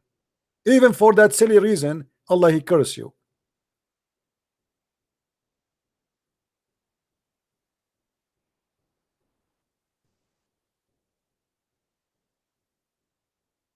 What about somebody he don't believe in Allah and Allah yet he will bless him?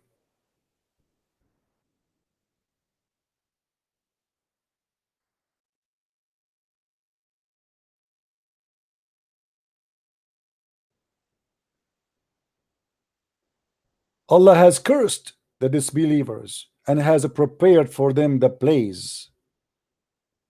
How he blessed them, but they are cursed. Who is the stupid here? The same chapter we are reading from.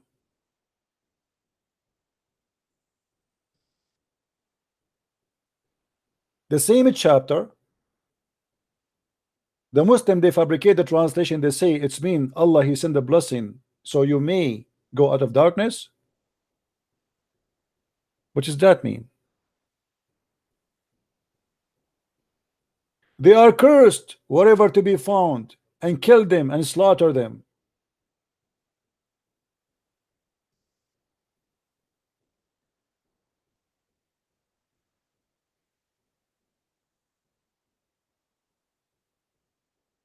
Allah bless them. Allah will make them barbecue in the fire. The day when their faces are flipped into the fire.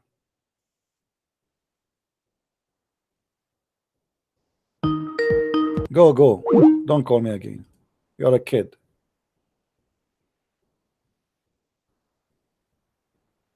This is how stupid this religion is.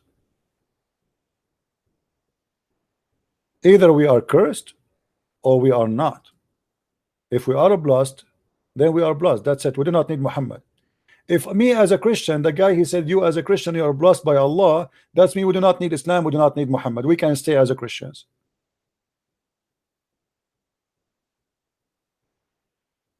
In chapter 5 verse number 78, don't call me kid.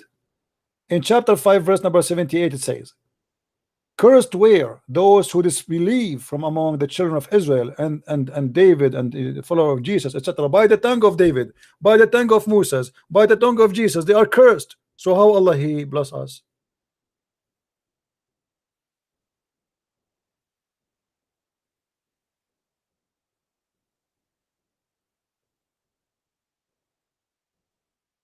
Do you see it?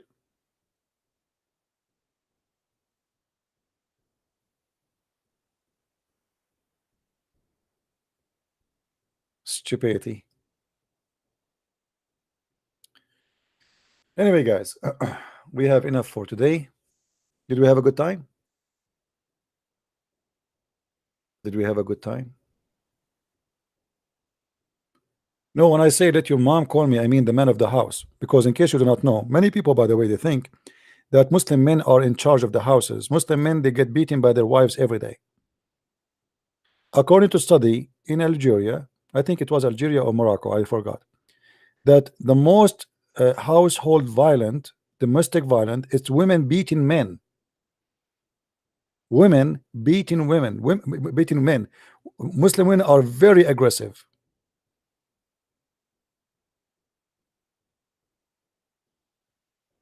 So yes, the Quran says that the man he can beat his wife, but what's happening in the ground in reality, it is the women beating the husband. You will see the guy, he's 5 foot tall, and his wife, she is in the size of a truck. She fought at him, he fly. One box, he's bye-bye. That's it.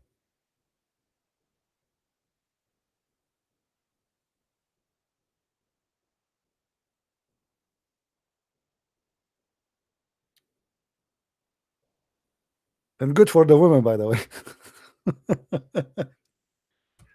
Anyway, this is why Muhammad, he was saying when he had a fight with his wife, that Allah and Jibreel and the angels and everybody will take his side. I mean, the fight is big because it's 2 women. Imagine 2 women, not 1. This is how dangerous it is. Fighting America is easier, my friend. 2 women in the same time against 1 man. And who is this man? A weak man like Muhammad who lost his teeth, which means he cannot even bite. This is not a fair fight. Yes, Ahmed. The verse that says, go. You change your name. You can't go. I'm done with you. Go. The verse. You just answer me. We got your busted. You said that you are blessed. We Christians are blessed. Yeah. The kuffar who worship idols, they are blessed. And by the way, this verse was not about even the Christians. If you repent to Allah, then your heart have listened. But if you bond together 2 women against him, Allah is his ally, and Jibreel and every righteous believer, and additional to that, all the angels. We spoke about that already. This is how dangerous it is to have a fight with Muslim women. If you are a Muslim man married to them, they will eat you alive. By the way, when a Muslim woman she do marry a man, do you know what they do? Anyone knows? They will do their best to keep you poor. Anyone knows why? Every day they will ask you for a new thing. She will split coffee over the couch. Oh, the couch is done. We cannot have visitors now. We have to change it. Why? Why does she keep doing that? The curtains are old. There's a cigarette. Burn the curtain here. Look. I want to change the bedroom. She keep harassing you with spending money because she want to be sure that you will not have extra, because if you have extra you will go and get a new wife. So she will ask you for more money and she will save it because she is not sure if she will stay tomorrow in this house. She will bring you a bill of many things she bought for the kitchen, but you go to the refrigerator, you find nothing there. They are literally thieves. And I don't blame them. They want to secure their tomorrow. I remember once a Muslim lady, she came to my mom. I was a kid, you know, and she like, you know, my mom is in the kitchen, and the lady, she came to my mom's house to help her like a maid, you know, but like, let us say part-time. She's a Muslim. So she said to her, you know, I feel jealous for Christian ladies. My mom, she said, what do you mean? She said, you know, like the food we are cooking, I don't know in my house if I am going to eat from it. My husband always is angry, and sometimes I feel like he's going to divorce me anytime, which means the food I eat or the food she is cooking, she is not sure she will eat from it. So there's no security. And my mom is not worried about that. She's not worried about her husband coming back and say to her, you're divorced 3 times, and that's it, she's gone, she's history. This is why Islamic family is always damaged. Even the children, they hate each other. I remember once I went to a Muslim kid. I was a kid in the school with him. You know, we decided to buy some like I forgot, like ice cream or candy, whatever. So he said, let me ask my dad to give me money. I said, okay. So I went with him, and then the father, imagine guys, he asked the kid, who is your mom? He don't know his kid. He don't know the kids he have. He's asking his son, who are you? Literally, he's saying to him, who are you? He could not recognize him.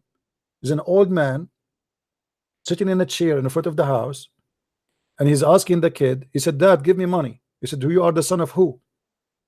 I was looking like, what is, he just called him dad, and he's asking the son of who?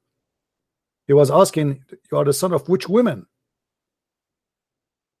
He told him. He put his hand in the pocket. He gave him some change. Other day, we went to the house of the kid, and then his brother, he was saying the F word to his mother. The F word to his mother. I said to him, how you say that to your mom? He said, no, his mom is not my mom. So the family is inside is in a very bad shape, because each woman she start teaching her children to hate the other ones. So you will find the family is very much divided. Women, they are jealous from each other, they hate each other, and they try to take as much as they can to their pocket from the other wife. This is why we see the story here actually presenting what happened between Aisha and Hafsa and the rest of the wives of Muhammad. Everybody was upset from Aisha because she was taking all the gifts and not letting anyone to give gifts to the house of other wives. This is why Christian marriage is the perfect marriage, perfect family. If you go in the Middle East, you will see the highest number of people who they are studying in universities are Christians, but yet they are a low minority as number. You go inside the university, you think that this country maybe is a Christian country because the majority are Christians. Why? Because a Christian family is successful. A Muslim family is corrupt. There's no family in the family. It's just a contract for sex.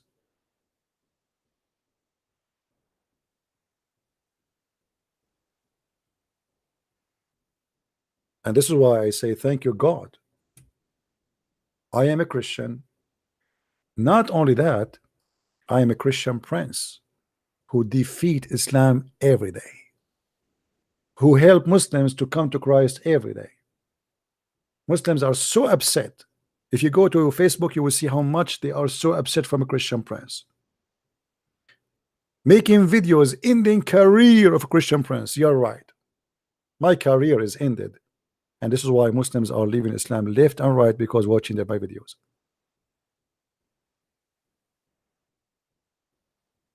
This is how stupid this religion. And only stupid, they follow something stupid. As simple as that. You cannot be a person who have little brain and then you follow such a cult. Even if you have a little brain, you have to be mentally ill to believe that God will give you a endless penis, a vagina fit for that, orgasm of 70 years, a couch, a bracelet, very silly stuff, furniture. I mean, here we go. Go in the street of I live in America. You drive in your car, you will find many couches for free. Just take it. Just take it. Big screen TV, just take it.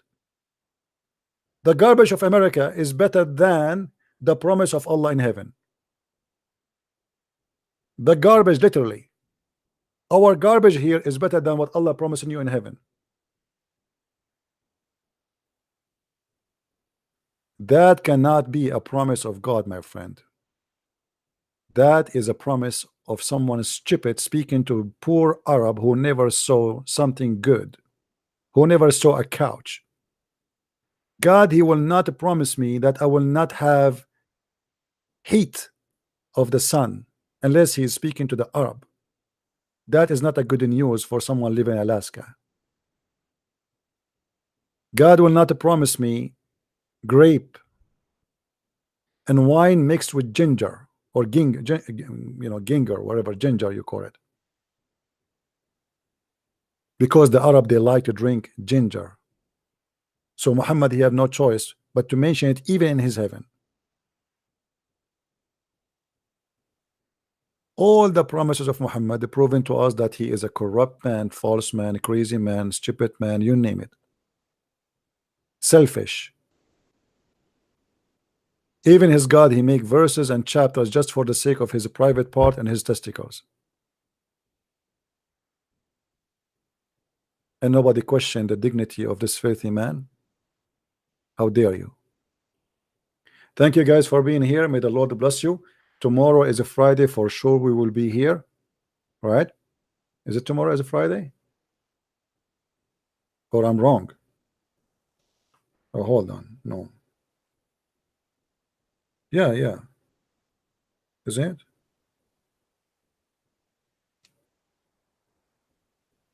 Anyway,